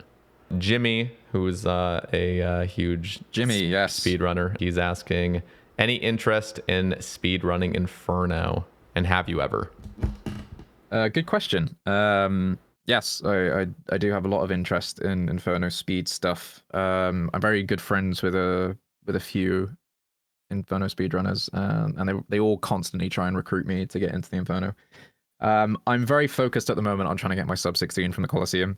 I annoyingly don't think that I'm going to have enough time to do it before Yama comes out, but as soon as Yama comes out, it's going to be basically free, so that'll be fine for me. When I get that time, I'll happily move on. I think that I'm going to start with Fight Cave speedruns first. So a very, very good friend of mine recently got his sub 20 in the Fight Caves, and has since, well, in the bingo that I did last week, he sent 2 Infernal Capes, and one of them was a sub 50, just like right off the bat. And he was telling me that like the Fight Caves was a really good like learning tool for him, and a lot of the stuff translates over. So shout out Neil, well done for getting your sub 50. What a beast. He's one of the people that is trying to get me into Inferno speeds as well. So towards the end of this year, I'm sure, like once I've mastered Fight Caves as much as I can, I would love to try and get into Inferno. I would like to set myself a little goal of like a sub 48 or something by the end of the year. So we'll see how we get on with that. But yeah, Inferno, again, it comes down to that skill expression thing, right? Like if you are really good at the Inferno, it shows every time that you go into the Inferno. You can't be bad if you're good at the Inferno, if you know what I mean. Yeah. Are you like intimidated by the Inferno at all? I know that's one of the pieces of content that's can be just like, oh god, like this is gonna be a beast when to tackle. Once you've lost as much money as I have at the Coliseum dying there, any content where you get a free death, I would sign me up for it. I'm totally fine with that. Okay. Yeah, no, I'm looking forward to it. The one thing that I'm not looking forward to is tutorial skipping. This is something that I would very much like to address. And again, so that's why exactly. I'm interrupted. That's why they want you to get into Inferno speedrunning. So now there's a person on the team that understands the frustrations. Exactly. Okay. And this is, I know this might come across as like, I know there's like a bit of a conspiracy among players that a lot of JMods play Iron Men, so they make Iron Men only updates, right?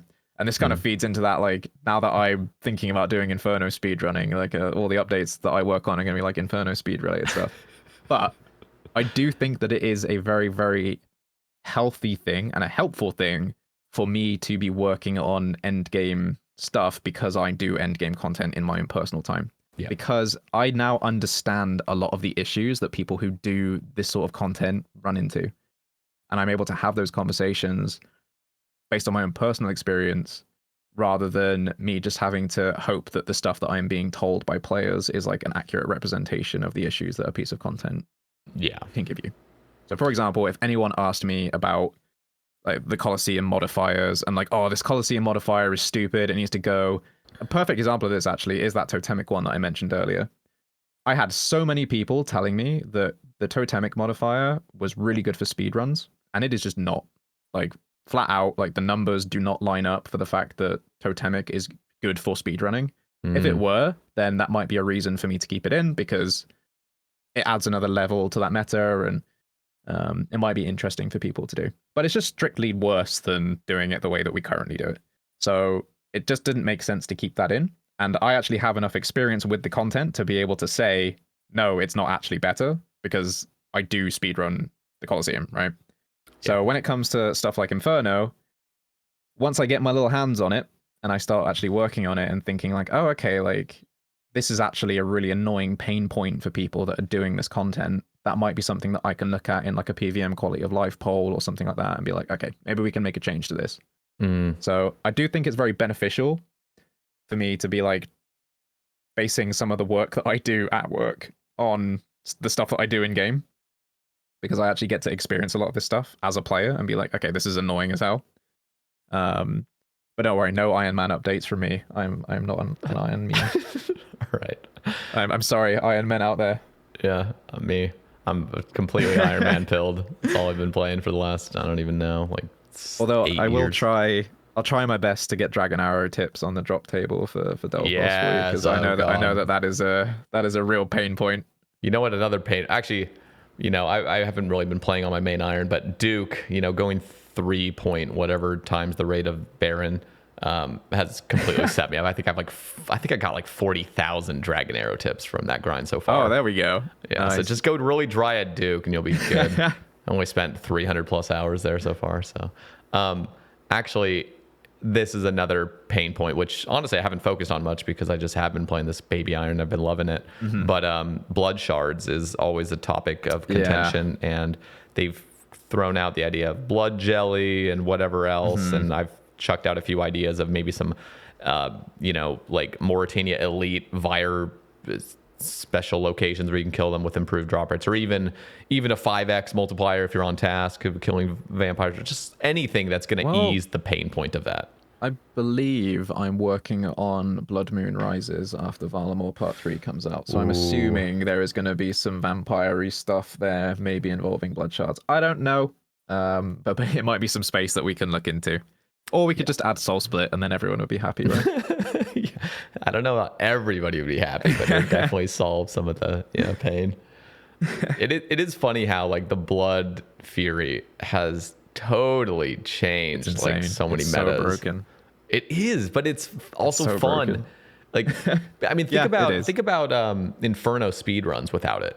Yeah, no, it'd be entirely different. It's so satisfying to like hit a big scythe and health go up. Oh yeah. No, I mean it's crazy how like basically with everything. I don't want to regress back to the conversation of like the like completionist cape, but there's pros and cons with all these systems. Like you could see all the positives of having a thing like this, but then all the negatives that are just like, oh god, now we got to deal with this. So blood. Yeah, if I get one more message about the blood anguish, I'm gonna lose my mind. Dude, okay, real talk, when they were proposing Zenites way back, they proposed that there would be some healing effects to, like, I can't even remember how it was. I think it was like... I'm glad that was scrapped. you charged it with, like, onyxes or something like that, and it would, basically all these Zenites would have a healing effect to it. I'm not going to lie, if we had that, and it wasn't as... I don't even think it was going to be as powerful as... Like, Blood Fury is, like, 6% heal. This was proposed as, like, 2% or something like that. Something that was much more tame. And the issue is always going to be the blowpipe. Yeah, and you imagine a blood anguish with a blowpipe. It was insane. You're just going to be back to 99 like super quick. Yeah, I mean the fact that a blowpipe already has a healing spec is bizarre. That weapon is so powerful. It's gross. Yeah, that's crazy. But people like being healed. People like not losing ticks and healing up. So yeah, that is very true. It's a strange position to be in, but I am glad that like the Rancor exists now to kind of bridge that gap a little bit of not feeling absolutely obligated to bring the Blood Fury everywhere. Yeah, it's more of a I see the Blood Fury more as like a crutch now because we have the Rancor rather than just like there's no point me using a Torture, I might as well use Blood Fury. It's like I would never go into Theory of Blood unless I'm raiding with some questionable teammates. And bring a Blood Fury. I'd always bring a Rancor these days. Yeah. Okay, I actually want to touch on Yama again. I pulled up the picture of this Oath Plate armor, which I know it's controversial. I made the tweet of it just saying I think this is fucking hot. I love the armor. I love how it looks. I definitely get when I saw some Reddit posts of people like pulling up, what armor should, like, this is the classic look of armor, and it shows like Just Assure and Runite armor and whatever else, just like basic stuff. But, and don't get me wrong, like whenever we see these concept arts, they always look slightly different when they actually land in game. Yeah, for sure. They don't look as detailed. It's a little bit of that is gone, but I love this white and black trim. It reminds me of Third Age. I know people were like, well, nobody's even going to use the Paladin helmet because they're just going to use their Torva helmet. And I'm like, dude, That is up to you. I'm personally, if I had a Torv helmet, but I also had this helmet, I would just wear this helmet. I don't even care about the DPS loss. I would just want to look like a pimp. Yeah. Yeah, it's one of those things where people are getting angry over spreadsheets again. And the reality is that the only people that this really impacts from like you've got to wear the plate and the legs and then the Torva helmet, the only people that would impact are like the very, very top % of players that are trying to eke out as much DPS as possible. Yeah. If you're doing like average money tobs, you wear whatever the hell you want. You can wear like Halloween outfit and go into a tob and be absolutely fine. You know, like it doesn't matter. If you're going for world records, it matters, but not if you're just doing like average money content. Don't worry about it too much. Wear what you want to wear. No, like I'll go into tob with like Crystal Crown on and stuff sometimes just for a bit of fun. Just because it's not that serious. It's not that hard. That's what I'm saying. Maybe it is for some people. I don't know. And the thing is like, actually, this is something I wanted to touch on because how to solve that issue, and this is going to come with a bunch of other problems, but you know, Inquisitors has the set bonus. So when you wear the full thing, then you get the bonus, and if you wear, you know, just 2 of the pieces, you get a little bit of a bonus, but not quite the whole thing. This doesn't even have any set bonus. This is just per piece. This is what it does, and I like that system more personally. I don't. Yeah. Well, I don't know. I guess it depends what it really is, like what the circumstances are, but I think set bonuses can sometimes be a little bit like controlling, like, okay, now you really have to wear this whole thing. Yeah. But what are your thoughts on like a set bonus for this? Set bonuses, it's kind of like the question you asked earlier about like predictable versus random. I think that they both have their place. I think that in this instance, I'd prefer for there not to be a set bonus because the idea is that it is a side grade to Torva. So Torva doesn't have a set bonus, therefore it kind of makes sense that the side grade to it doesn't have one. I think if from a balancing perspective, if it's supposed to be on like a similar level to Torva, it gets really weird to try and balance around the idea that you need to be wearing all 3 pieces for it to be comparable.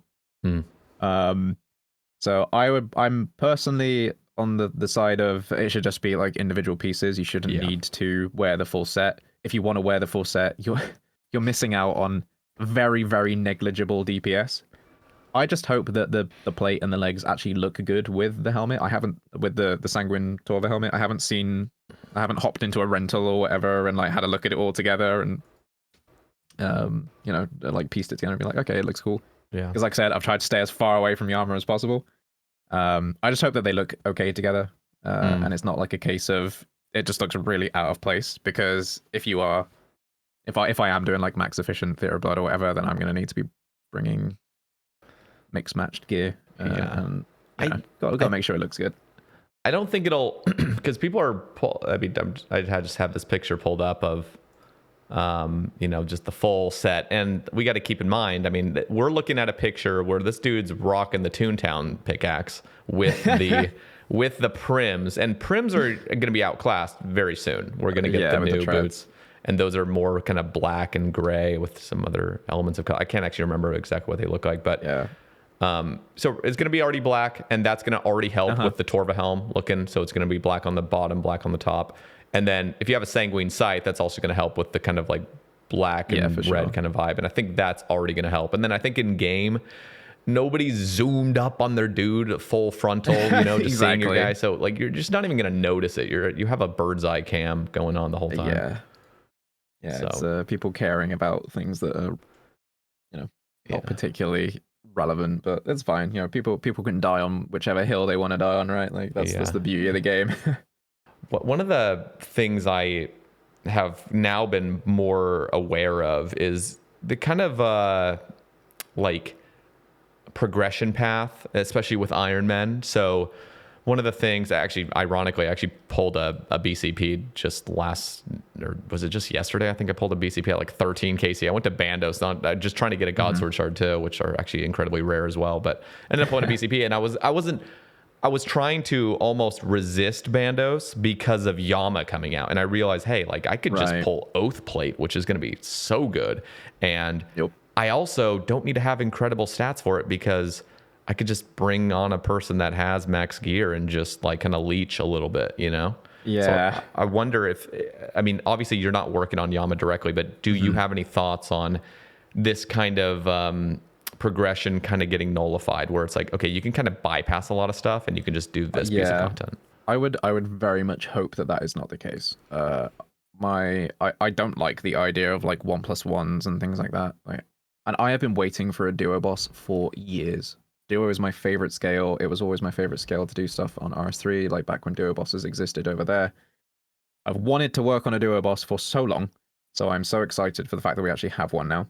And I hope that it actually is a duo piece of content, not a one person do it all and the other person gets to just sit there and be a kitten and like meow on Discord for someone. It needs to be one of those situations where both people are like really engaged with the fight. Yeah. And I would hope that there is some sort of,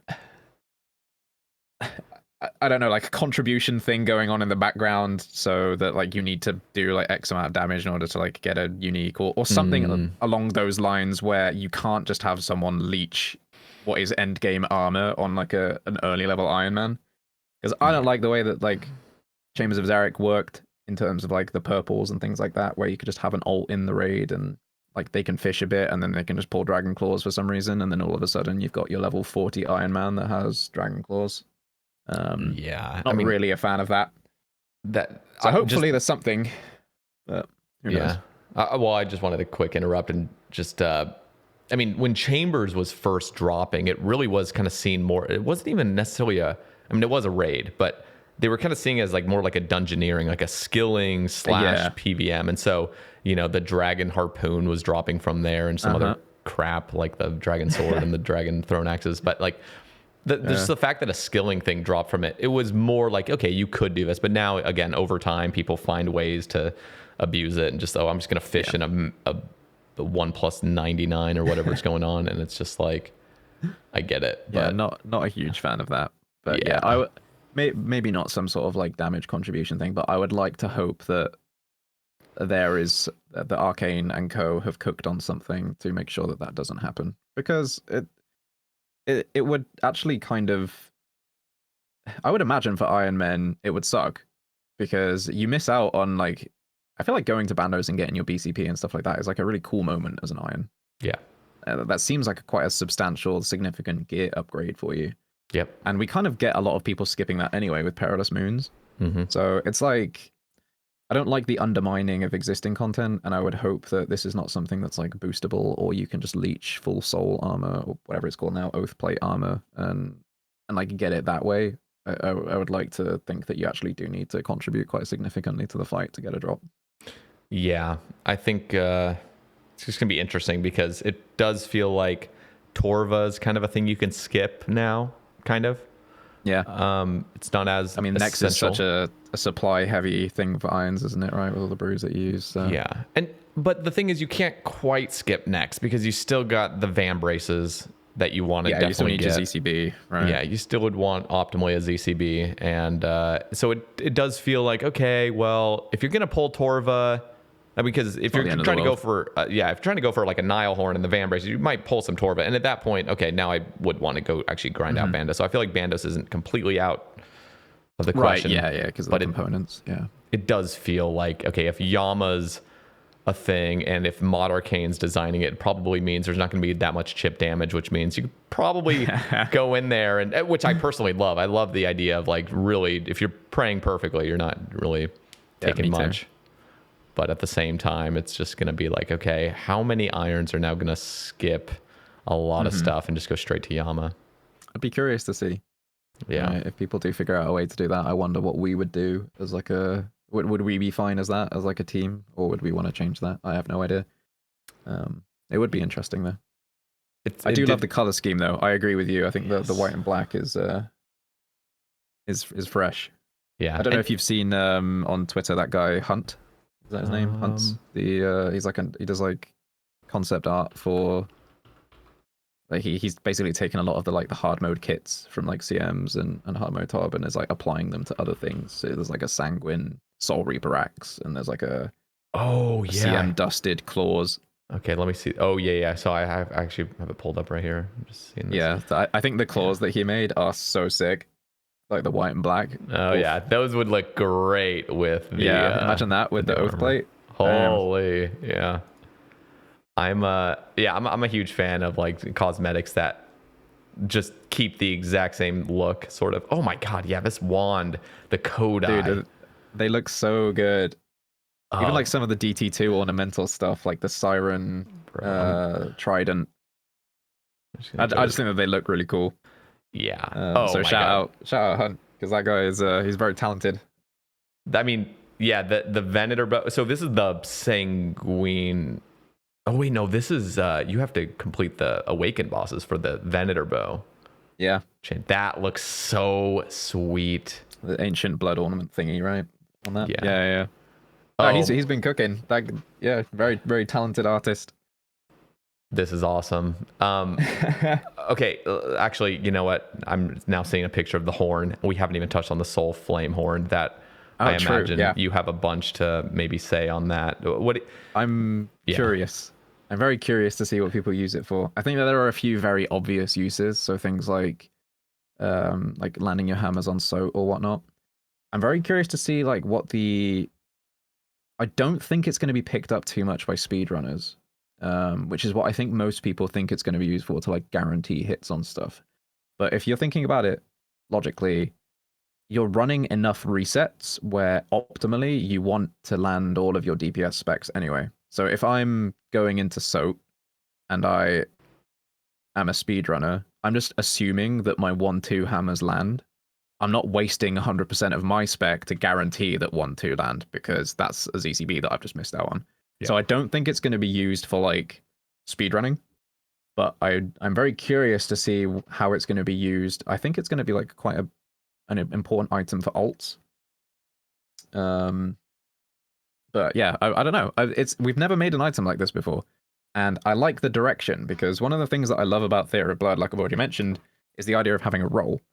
Like, you have a role and you learn that role. So maybe at some point we're going to start seeing a more like support role, or like a bard from like World of Warcraft or whatever, like one of these like more buff centric roles. And maybe we could like look at doing some more items like this where or like additions to spell books or whatnot, where like you have a healer support type person on your team, and like that's another role that we can like look at exploring. I think that would be really cool. Yeah. So I'm excited to see where it goes.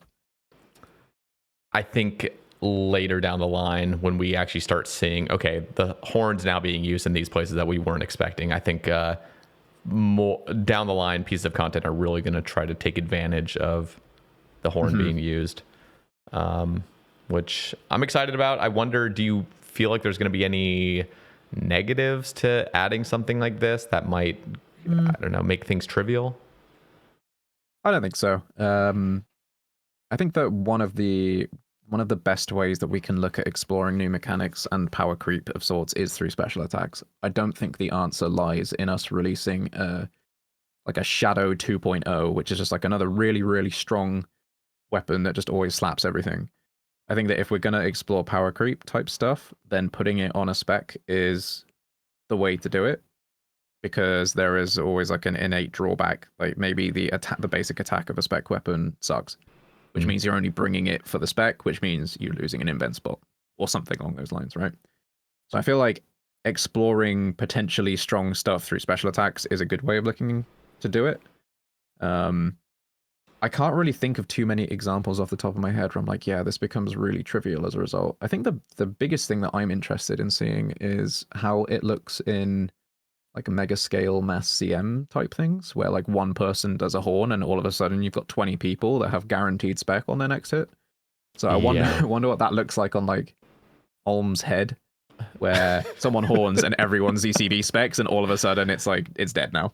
Or something along those lines, right? Like that seems interesting to me, but I can't imagine anything becoming like obsolete or trivial as a result of like this happening. But maybe I'm wrong. Maybe I'll eat my words and I guess that fix something. I mean, I don't know if you already had touched on it and I missed it, but the horn really is only given the 100% to melee weapons, right? So right, yeah, of course. Yeah, so the ZCB. I mean, we'll do like Chally or something. Or some sort of like interesting thing, right? Like, You know what I wish? You mentioned the Halley. This is something I really wish, and it would never get totally solve, but like you were saying earlier on with like RS3 really having like this, you're just going to guarantee your hit or whatever. And we have what lacks in OSRS is just this like, you're never guaranteeing any real hits. It's just kind of like, oh, I just missed again. And what you were saying with your frustrations in Coliseum when you're scything and you did 2 zeros at the end and just like 1 HP, like, come on, dude. Is I would love it almost if like a Sea Halley or some weapon that comes out in the future becomes more and more and more and more accurate the lower the HP of a monster is. Yeah, it has like an execution range type thing. Yes. Oh, that would be interesting. And again, it's like it's very cool design space because I can already think of a ton of uses for that. Yeah, I mean, it's funny how like you see like just a basic Slayer monster like gargoyles. For some reason, just killing gargoyles normally actually kind of feels quite satisfying because it can get to that like 5 HP range and you just kill it, guaranteed. Like you don't have to hit the 2 last zeros when you're trying to kill it. It's just like, no, you can just use your hammer on it kind of like prematurely and it's dead. And I don't know if that would ever be like quite fitting in any other PvM situation, but there is something kind of satisfying about not actually having to fully kill the monster and then just having like an execution, just, okay, you're dead, vanish. Yeah, for sure. All right. I want to touch on drop tables with you. Oh. So obviously the 2 pain points I always touch on is Chambers rates, and I touch on Nightmare rates, which have already seen, I mean, seriously, I think they've had like 6 buffs to so many changes. Yeah. I mean, like 6 like direct buffs to the drop table, and it's still outrageous, which is nuts to think. So let me hear your thoughts, I guess, just generally speaking. We can dive into a few more specifics, but just drop tables in general, what you think maybe are the best examples of drop tables across the game, or ideas that you've had that just might work better for and also I want to get your take on like reasonable drop tables. Like, should things be super, super, super rare in this game? And yeah, so I'm just it's a very, very interesting question. I think, okay, this might be a controversial take, so brace yourself. But I actually really liked the way that we handled DT2 rings. Not the chromium ingots element, I will admit, not that, but the actual vestige rolls. I think that system worked quite well. The only problem is no one believed us when we said it was working. So we had to like peek. You had to give you guys a bit of a peek behind the curtain about like what exactly was happening. Yeah. Because it was like, there's been like 100 kills and no one's had anything. And it's like, yeah, there's a reason for that. Trust me, it's working. And I did all the QA for that. So I was I guarantee it's working. Everything is working exactly how it should work. You just need to kill it a bit more. Not to throw Mod Arcane under the bus, but I will say when Fasani's dropped and nobody got any drops and a combined total of like 8,000 kills or something was up. And he's like, nah, you guys are just getting unlucky. Like, we're not believing it. So yeah, I think there was maybe a little bit of mistrust going on, but I do like that system in theory. I think that it kind of got ruined when people realized what was going on, because now everyone's like at a point where because it's kind of like when you know how a magic trick works, it's less interesting, right? Like, yeah, with the rings, everyone is always like, at least it led to a funny meme of like, I'm surely 2 out of 3, right? Yeah. But I like the idea of having maybe the execution of it was a little bit wrong, but the concept behind the rings was to try and add some like anti-dry mechanics in there. Which obviously people will still go dry, and one statement of saying, oh well, I went dry on the ring, so clearly the anti-dry thing isn't working. I'm sure that someone has a story of their friend who's like super dry on a ring. Like I think I'm 3k KC at Vard now, and I've had 1 vestige drop, so like I'm dry on a ring. But en masse, like overall, for the majority of players, it's a good thing. So I'm happy with the way that worked. I don't think people in general are, which is why we haven't really done it since. But I think like as a concept, having the idea of like anti-dry stuff is helpful. Yeah. And I think like this can be applied to like, obviously like in RS3, the big example of it was like pet thresholds, right? Where you reach a certain KC and the pet becomes more common. Yeah. Some people hate that sort of thing. Other people love it. Flip a coin. In terms of like, sorry, Garam. No. If you had something else, I'll let you continue. No, I was just gonna say, in terms of like actual drop tables that I think have been done well, outside of the Wave 1 Sunfire Splinters, I think the Colosseum's drop table is pretty good.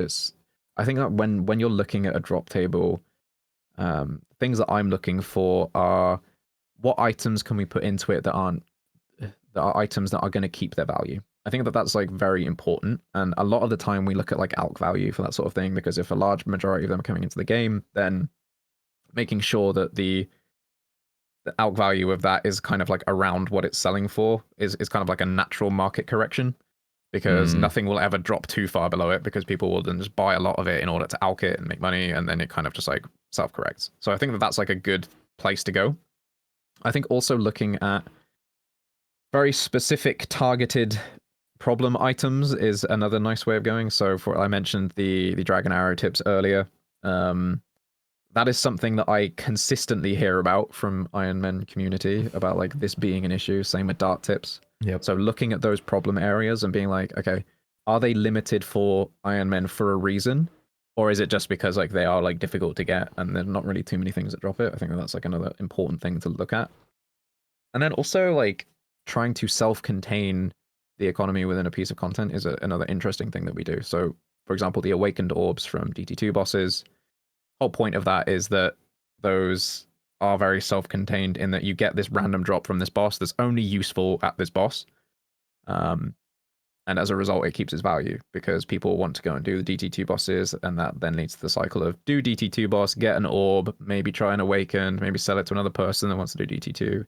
So I think that those like core things are all really good. In terms of like the areas that we kind of fuck it up, no one wants to get bronze chain bodies from anything ever, especially noted bronze chain. Like at least just give one unnoted one so we can just troll with it, just wear it. So we know quick. It's a meme, right? Who wants 24 bronze chain bodies? But I in general, I am quite a fan of feast or famine drop tables, because but then again, I'm a main. Just to preface all of this, like the account I play is a main account.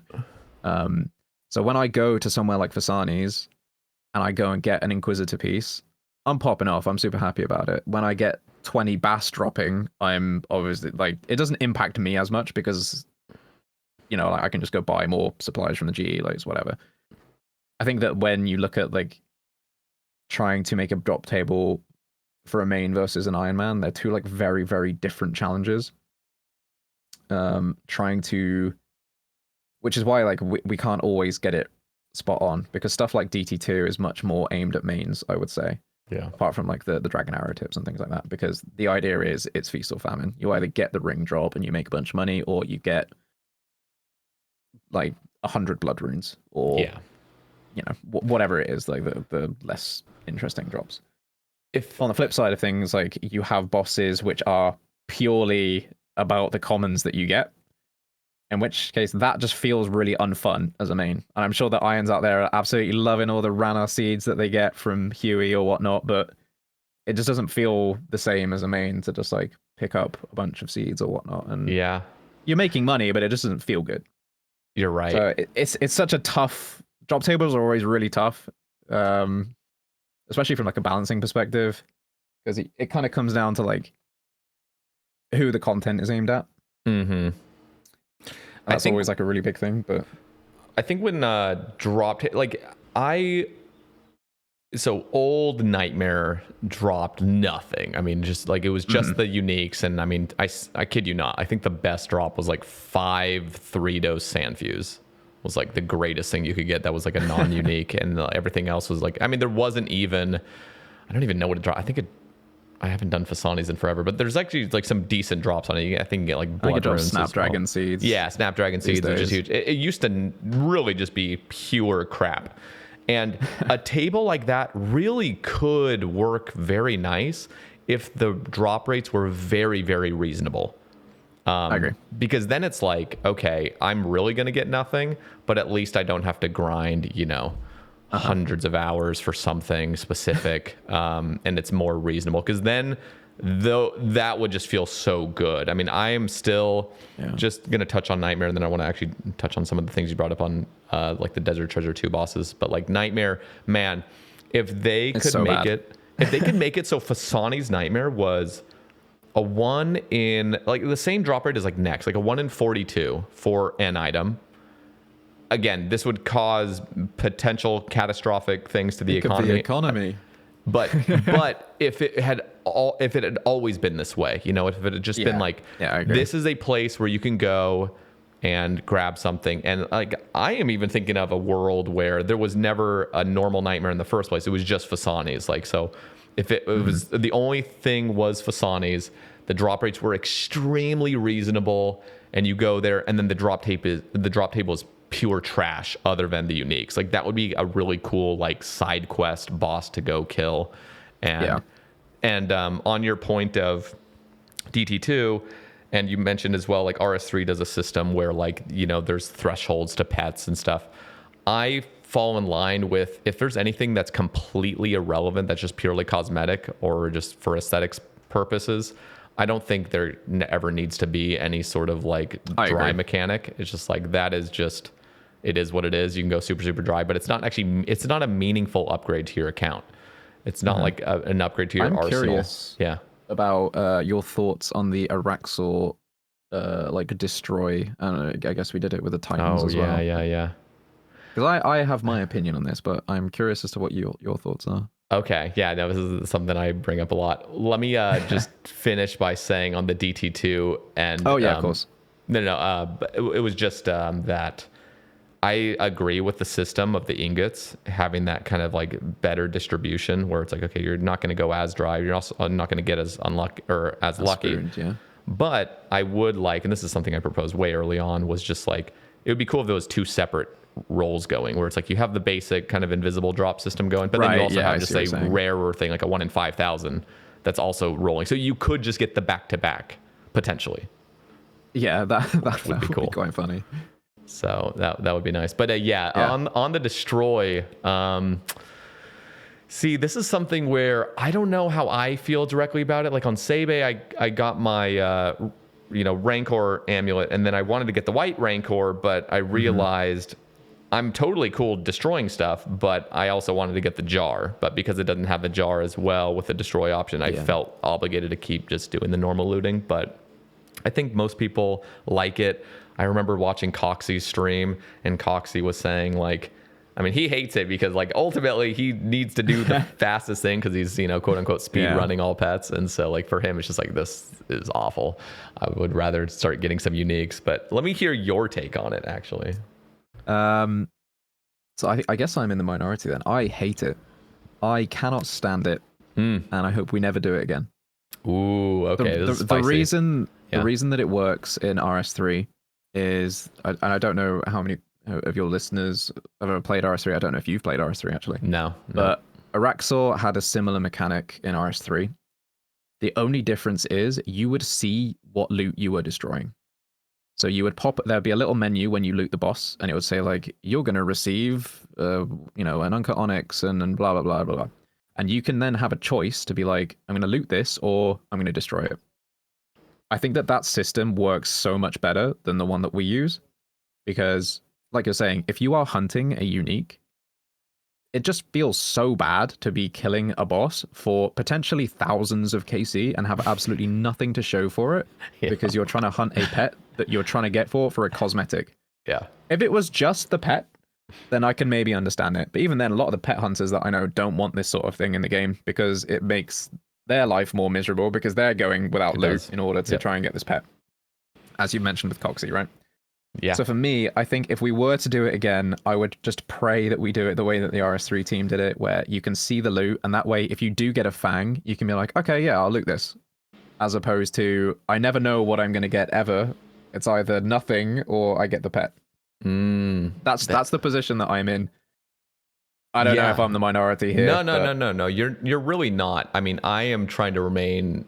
I just don't have a strong enough opinion on it, because I just haven't really been engaging in that kind of like high level thing, and I haven't really done much Royal Titans either, nor am I in a position, like on this account, I'm going to loot no matter what. I'm not going to be doing the destroy option. I just don't care.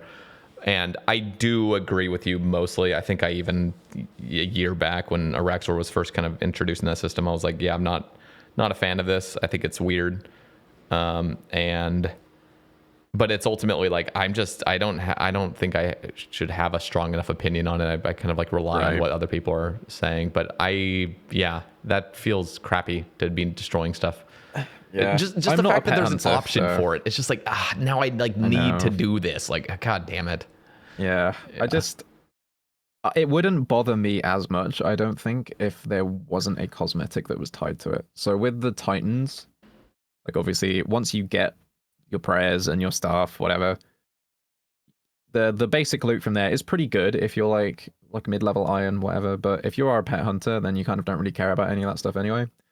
Yep. But the fact that like the white rancor is locked behind your need to get the pet, it just forces so many people like myself who care about, like I care about the fact that I needed to go and get my sanguine kit for my scythe, and I care about the fact that I went to go get blood torva. It's just another thing that I need to go and collect, which is totally fine because I love going for my kits.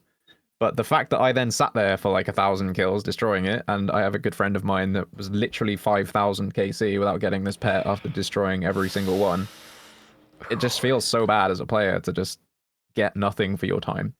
So for me, I would rather just have that the same way that RS3 do it. Like, you see what you're destroying, you can keep it if you want, or you can chuck it. Because I don't care about losing, like, I don't even know, like 100 Araxite Venom sacks. Like, I don't care about that. Yeah. But if I were to lose 50 mil for no reason, then that kind of stings. Yeah. No, that's a good point. But so would you prefer just never having any sort of destroy option? Or is your idea of the RS3 system would be something you would prefer? I would rather have no destroy option, personally. Okay, so, I don't think that it's something that pet hunters have ever asked for, because part of the joy of pet hunting is, and this is something that I think that it was a fun idea with Colosseum, that you could see the pet at the end, like whether you're going to get it or not.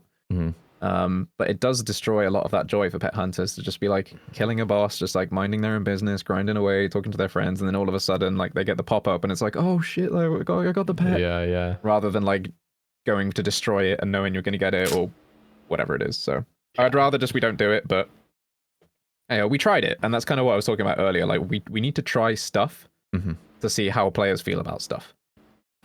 Sync asks in the Twitter thread, ask him if his leg still hurts. You're gonna have to explain this. Okay. So Runefest was a lot of people probably don't know who I am. If you made it to this point in the podcast, then I appreciate it. But a lot of people don't know who I am because I'm a very private JMod. There's a story behind why I am, but we can maybe touch on that in a bit. But Runefest was the first time that I really sort of was in a public space as a JMod. I don't often do podcasts or, like going on the Q&A and things like that. Like I don't do any of that stuff. So, and I've known Sync for a very long time. We're very good friends. So when Runefest rolled around, we ended up staying together in an Airbnb with a few friends, and I hung out with Sync a bunch, which was awesome. And he's the sort of person that whenever he laughs, he must hit whoever is near him. And he would always be near me. And for some reason, he would always punch me in exactly the same spot on my leg. And he wouldn't realize that he was doing it until his missus pointed it out. And yeah, so he would basically just beat me up throughout the entirety of Runefest, because if you know Sync, you know he loves to laugh. That guy laughs all the time. And yeah, I was his punching bag for a couple days. So yes, my leg is fine now. Thank you, Sync. Please don't come back to the UK anytime soon, though. Oh no. Yeah, it's like one of those ticks. You gotta address from the get-go. Like, hey, you just punched me in the leg. Like, don't do it again. He's like, by the way, I will hit you. It's not because I hate you. I just do it when I laugh. And I'm like, okay, bud. Oh my god. Go for it. That's hilarious. The man's got a mean right hook. To see you by the end, you're just like actually avoid, just making sure there's always somebody right in between you two. Just like, here, get in here. Yep. Just don't stand next to him. If you ever meet Sync, don't make him laugh and stand next to him, and you'll be fine. Oh my god. Or just prepare to counter. Do like a parry attack. Yeah. Dude, speaking of parry, when are we gonna get parrying in old school? This is obviously kind of just a joke, but parrying. I mean, it's on Soul. It is my favorite mechanic. Yeah. Yep. I mean, yeah, you can do it with individual bosses. I've always wondered if there's like some I don't know, some sort of system where we can get that going it on would like be universally. It would be nice to maybe like come up with some sort of shield that you can do it on. Because I think the shields are really useless in our game. It'd be nice to give them some sort of use. I just feel like it would change combat too much. So yeah, it's so difficult because literally anything you try to offer to this game to add more variety ends up either becoming meta or it's dead content. And it's either if it's meta, then it's like, okay, well now everyone's forced to do this obnoxious shield flicking or whatever. Yeah, it's so my idea for shields is there's a boss in RS3 called the Calphite King. And there are obviously you have abilities in RS3, and one of those abilities is called Provoke, which people just shorten to Voke. And the idea is that you have to have a shield equipped in order to use Voke to grab aggro of whatever it is that you're fighting. So if you're attacking something, you can like Voke it so that it then attacks you rather than your teammates. And the way this works specifically with Calphite King is that Calphite King will choose one person in your team, stun them so that they literally can't do anything, they can't eat, they can't click anything, and it will send a little like green ball of death towards them very slowly. The idea is that you use your Voke to get the Calphite King's attention onto you instead, and then you can use another ability to like absorb that green ball. So I could imagine coming up with some sort of mechanic at some point which involves shields where you have this ability to like maybe like right click a shield and then click Voke or something, or make it like nice and seamless somehow. That way you need to bring in a shield for like this specific aggro management tool, but it's not something that you need to like camp throughout the whole fight. It's more of just like it's a utility thing rather than anything else. And I think like that's like an interesting way that we can maybe look at shields, because I think DPS is always going to be king in old school. There's no point in trying to force in some sort of you have to wear a shield for otherwise like you die thing. Because I feel like that's a bit ham-fisted. So maybe coming up with like how can we make shields a bit more like interesting from a utility perspective might be a better way of going about it. But yeah. I sort of like the Soul Reaper concept where there's like this additional orb that pops up where it has like a separate kind of thing going on. And even if it was I mean, I'm at the point now where like, okay, we've seen what they can do with the Soul Reaper axe. I would love it if it was like a permanent new orb that's placed up on the mini map, and it's something where it's like this is like kind of a utility orb that can be used with. What I would absolutely love is to go down the skilling route with it. So right now we have the Dragon Axe, the Dragon Harpoon, and the Dragon Pickaxe just offering the crappiest spec of all time. It's just, what is this? It would be so cool if this was it doesn't even have anything to do with your actual special attack loading up, because then you could abuse it with just going to Narda over and over and over and just getting some crazy thing. But it would be cool if this is a thing that builds up over time. So you're chopping a tree, and this thing is just going to build up over time the more you're using it. And then you just unleash, and it just does this like super like claw attack kind of thing on the tree, and it just, so you're just chopping your redwoods using this thing, and then you get to summon this thing, and that would just genuinely make skilling a more enjoyable experience here and there. Just you build up this power, and the same thing would be with shields. So you'd have like this new utility orb that's being utilized with your shield. And the more you have the shield equipped, the more it's charging up. So you are losing DPS in a way, but either the shield is getting more defensive, similar to like a Dragonfire shield kind of thing going on. And then maybe toward the end, you can do some crazy, like, I don't know, sort of counter with it. And then you unleash it sort of, and you give some of the power back over to its opponent. So it kind of cancels out, but you're also getting a defensive bonus, but it never ends up being meta. It's just like, if you want to rock the shield, there might be some cool gameplay involved. Like we could even do something where it's kind of like the perfect parry from Sol, where like if you block 3 hits with your shield and then like tick perfectly, click on that button when something hits you, then your next hit is a max hit, and you can like take advantage of it in like that sort of way. So there's a bunch of like cool things that we could do. The danger obviously is like we don't want to. People are obviously very precious of the combat system in old school, and so am I. And I wouldn't want this to feel like we're moving towards like an EOC type thing. Is like that's like the danger, right? Of like having shield special attacks and stuff. At what point does it like grow beyond that? Yeah, overcomplicating. I would be more than happy to. But I mean, it's a skill thing for me as well, right? Then it comes back to that skill expression. Like if you can do that perfect parry, you should be rewarded for it.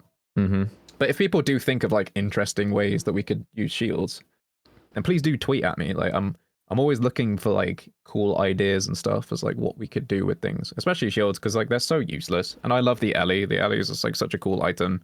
It would be nice if it got used in more places, and it wasn't just a case of, oh, like in Cerberus you need a spectral because like the special attack demands that you have a spectral. Yeah. I'd like to come up with something more universally interesting than just like designing a piece of content with, oh, I'm gonna make the Ellie useful at the Delve boss because like I want to. Yeah. Totally. Yeah, that's it's a tough one. Did you have any thoughts on Ruinous Powers when that was being introduced? I'm typically, I feel like people are either very optimistic about updates or very pessimistic about updates, and they don't really fall in between. I'm more on the camp of I'm very optimistic about stuff. Like I trust all the designers that we have to like make cool stuff. So I'm sure that if they were to make like a new prayer book or whatever, that the appropriate amount of brain power would go into making it balanced and things like that. Yeah. So I wouldn't have minded it personally. Like I was obviously around when the curses came out originally, and it was such a hype feeling getting to 95 prayer and knowing that you'd unlocked turmoil and things like that. So I wouldn't be against it myself. It would just have to be like a massive balancing discussion, and that is something that we could get right, I think. With obviously with all of the community engagement that we would get from it, like with betas and things like that. It's a numbers issue, I think, rather than necessarily like the effect of the prayers. Yeah. Some of them are a little strong, some of them a little weak, but like it's the same with the regular prayer book. Like some, like rigor is just broken. It's so strong, especially when you compare it to like piety or whatever. Like rigor is just too good.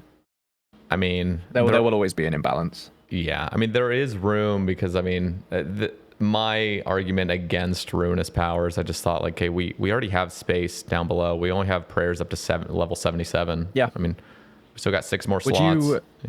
Would you rather have the Ruinous Powers or the prayer? I can't remember what it was called. The one that we kind of looked at with While Gothic Sleeps, where you get like a different God Affinity. That's what it was.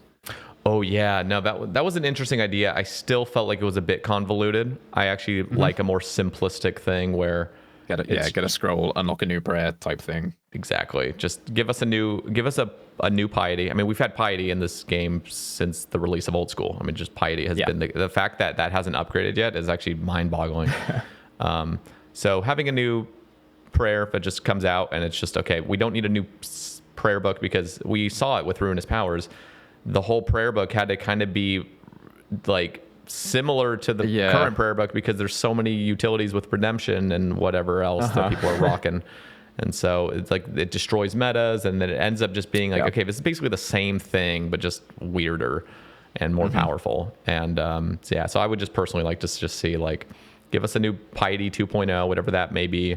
I'd be totally down for that. Yeah, and then it's like I said, I'm not like particularly precious about any of this stuff. Like if people don't want like Ruinous Powers or whatever they're called, or they don't want God Affinity and stuff, that's totally fine. Like I'd be fine if it's kind of like my approach with sailing as well. I'm gonna be absolutely fine when that comes out. Yeah, I'm not gonna sit there and be unhappy. I'm gonna still play the game because fundamentally the game is exactly the same. It's just gonna be slightly different.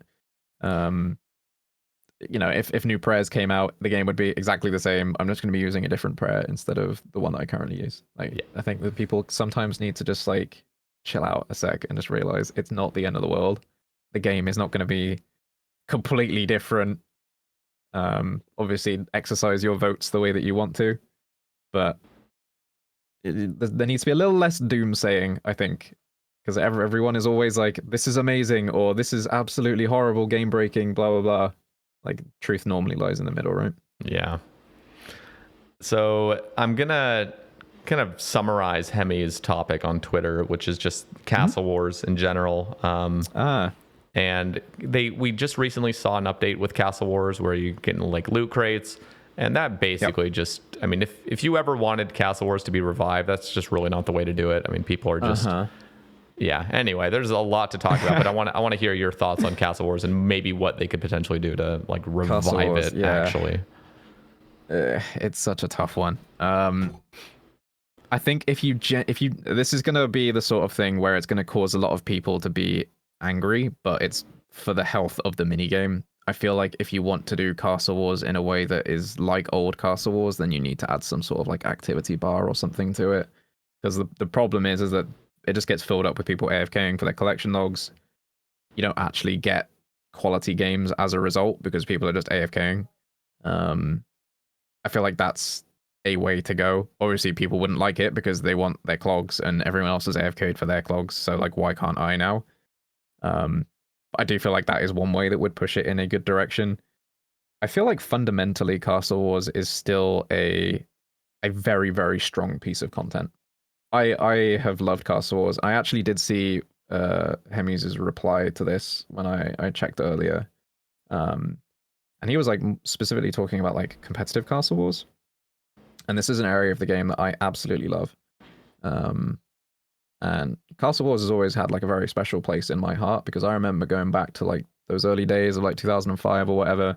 I would spend my 200k cash stack and on as many like chaos runes as possible, and I'd head over to Castle Wars on a Friday night and try and ice burst some people, and then really regret it afterwards when I had no cash left.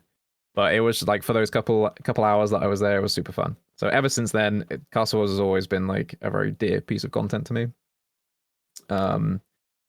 I think one of the ways to actually revitalize Castle Wars a bit is by leaning into its competitive nature. So I'm a big League of Legends guy. I started playing League in like 2013 when I had like towards the end of the RS3 era. I like hopped over to League for a bit. And I'm a big esports guy in general, right? So like I mentioned earlier that I used to play Call of Duty competitively, and things along those lines. So I'm very, very fond of like small team competitive esports, which is what led me initially to looking into Castle Wars competitive and seeing the amount of like insane stuff that those guys are doing.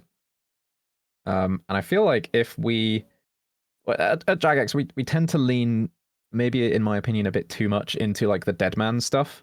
Like anytime we do any sort of like big events or whatnot, it's always Deadman related, whether it's like All Stars or just like the regular Deadman things.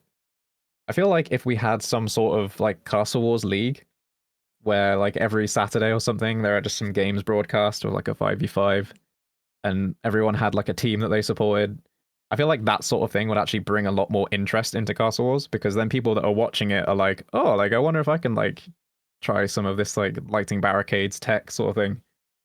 And that would be like a nice way of like encouraging people to get over there to enjoy the content. I feel like maybe too much we lean into the reason to go to a piece of content is because of the rewards that it gives you, rather than because it's actually just enjoyable. Yeah. So I feel like we tried to fix Castle Wars by going down that reward space route of being like, oh, let's give people a reward box.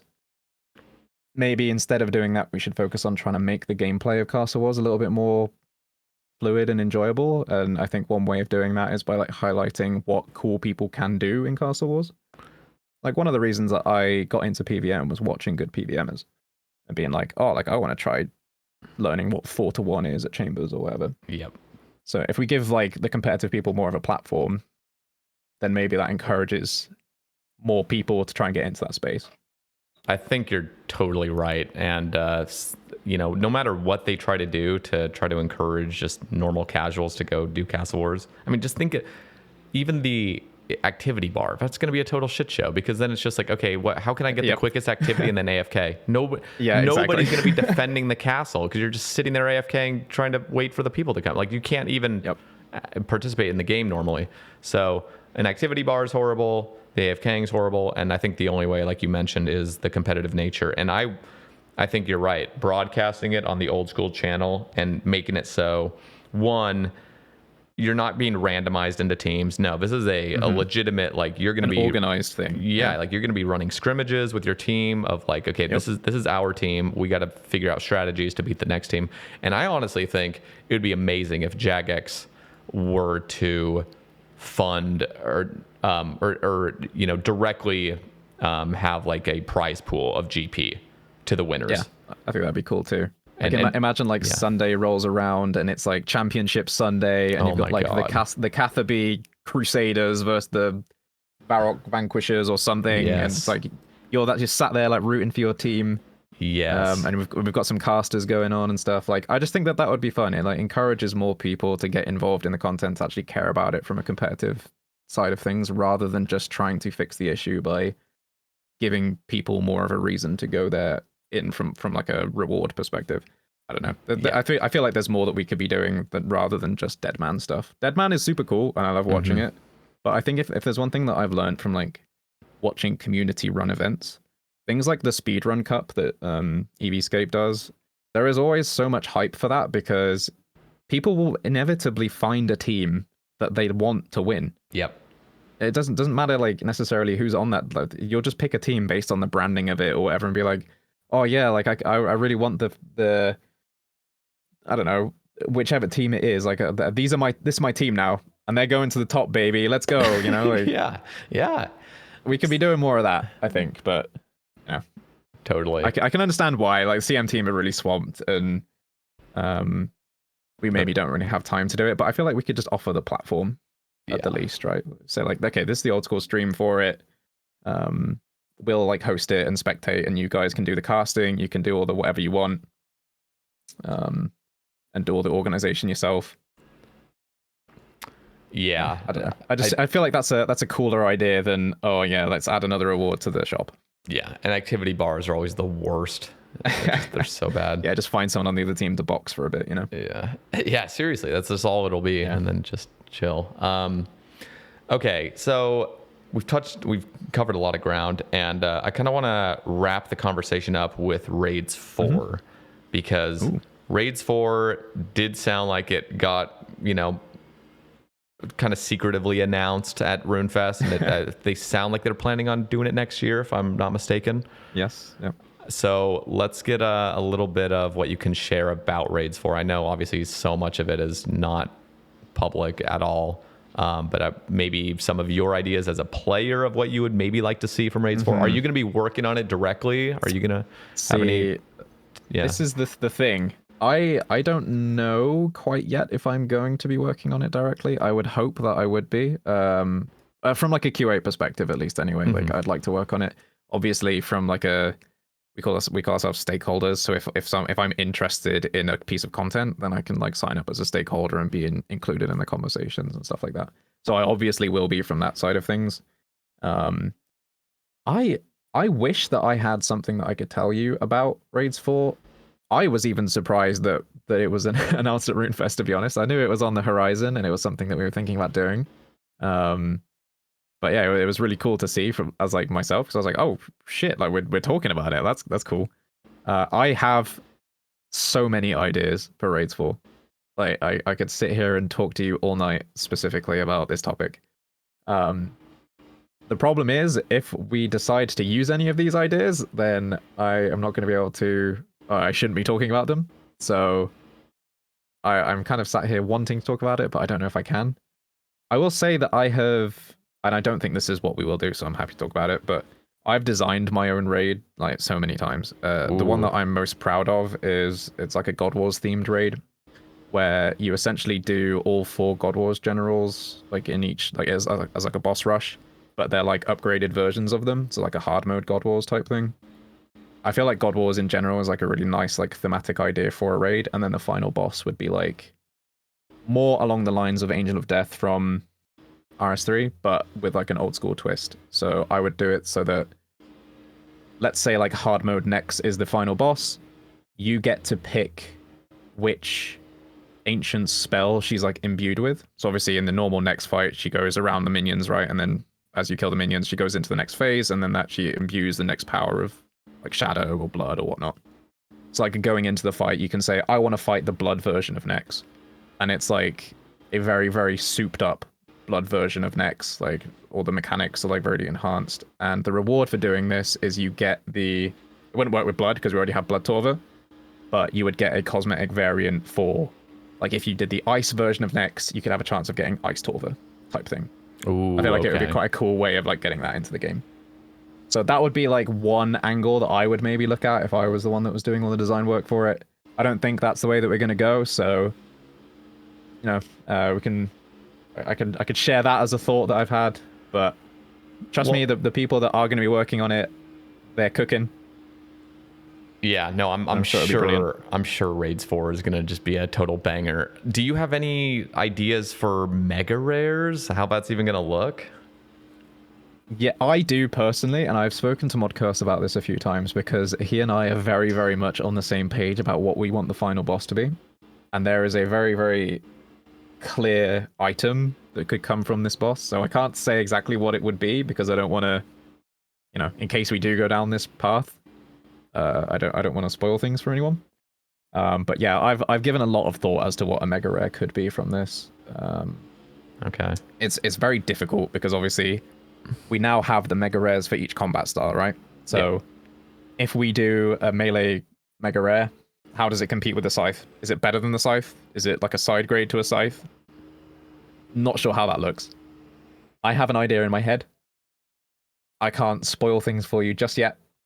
Obviously, I'm not doing. I mean, it'll be up to the designers to design what's going on. I'll try and put my input in where I can. What I will say is that this is probably. I think we want it to be the hardest raid so far. Okay. From like a difficulty perspective. Just because the last raid we did was obviously TOA, which is more of like an entry level raid. So I think this time around we're kind of looking to do like a real humdinger. On the topic of mega rares, I feel like there definitely is room to create a new, whatever style it would be. If it was melee, something that's a faster attacking weapon that ends up being more difficult to use, because the slower the weapon, the easier it is to not lose ticks. Yeah. Ultimately. Yeah, exactly. Even though a 5-tick cycle can be a little bit awkward compared to a 4, it still ends up in most scenarios being like easier to not lose any ticks. And as soon as if you pull out like a 2-tick attacking melee weapon that's just a stabby boy that's over and over, I mean, man, the amount of ticks you can lose is going to be. Yep. But if it is best in slot at some places, it's like, okay, this is going to really take some work to not lose any ticks. And so it's going to be for the best players skill wise to be able to use and maximize things in. Yeah, for sure. I mean, these sorts of things are definitely conversations that we will be having. I think that so long as it doesn't fully replace existing stuff, so let's say that we make a mega rare that's really good against, I don't know, like smaller targets, so that way the scythe still has its niche against like big things, but then the like a new mega rare from Raids 4 would be good against smaller things. I don't know, but it's those sorts of things that we could look at. And again, like I mentioned earlier, from like a power creep perspective, I'm a big fan of exploring the special attack space rather than just like a new thing that you swing. Yep. Because I feel like that doesn't intrude too much on the existing like metas for combat, but also can provide some like really interesting experiences for people. Yeah, we'll see. I know obviously that nothing's been set in stone or anything, so it's going to be exciting to see. Obviously, like the difficulty is what all those endgame raiders really want to see, something that's truly challenging. And yeah, we'll see. But I'm excited to see what the team's cooking, obviously, and just excited for the rest of the year. Yama and Delve Boss coming out very soon, which is just going to be some crazy fun content. So Fingers crossed. Mod Knox, thank you very much for coming on today and just speaking with me for a few hours. This was phenomenal. It's good to pick your brain. Oh, perfect. Yeah, no worries at all. Thank you for having me. I've really enjoyed my time. Cool. Well, I'll have another one soon. Yeah. Oh yeah. I'll have your links down in the description. So Twitter and whatever else you'd like, I'll ask you at the end of the call. But thank you all for listening. If you guys want to check out some exclusive casts, you guys can support directly. Links are in the description. And next week we're going to be having another JMod on. So this is going to be like four back. We're going to have Mod Jerv on, which I'm very excited about. So that'll be fun. So thank you again. Awesome. Yeah, no, she is. I hear a lot of great things. I mean, even Mod Husky, his little profile picture was actually drawn by Mod Jerv, which I just thought was adorable. So it was great. But yeah, thank you, Mod Knox, so much for your time today. Appreciate it. Thank you for having me.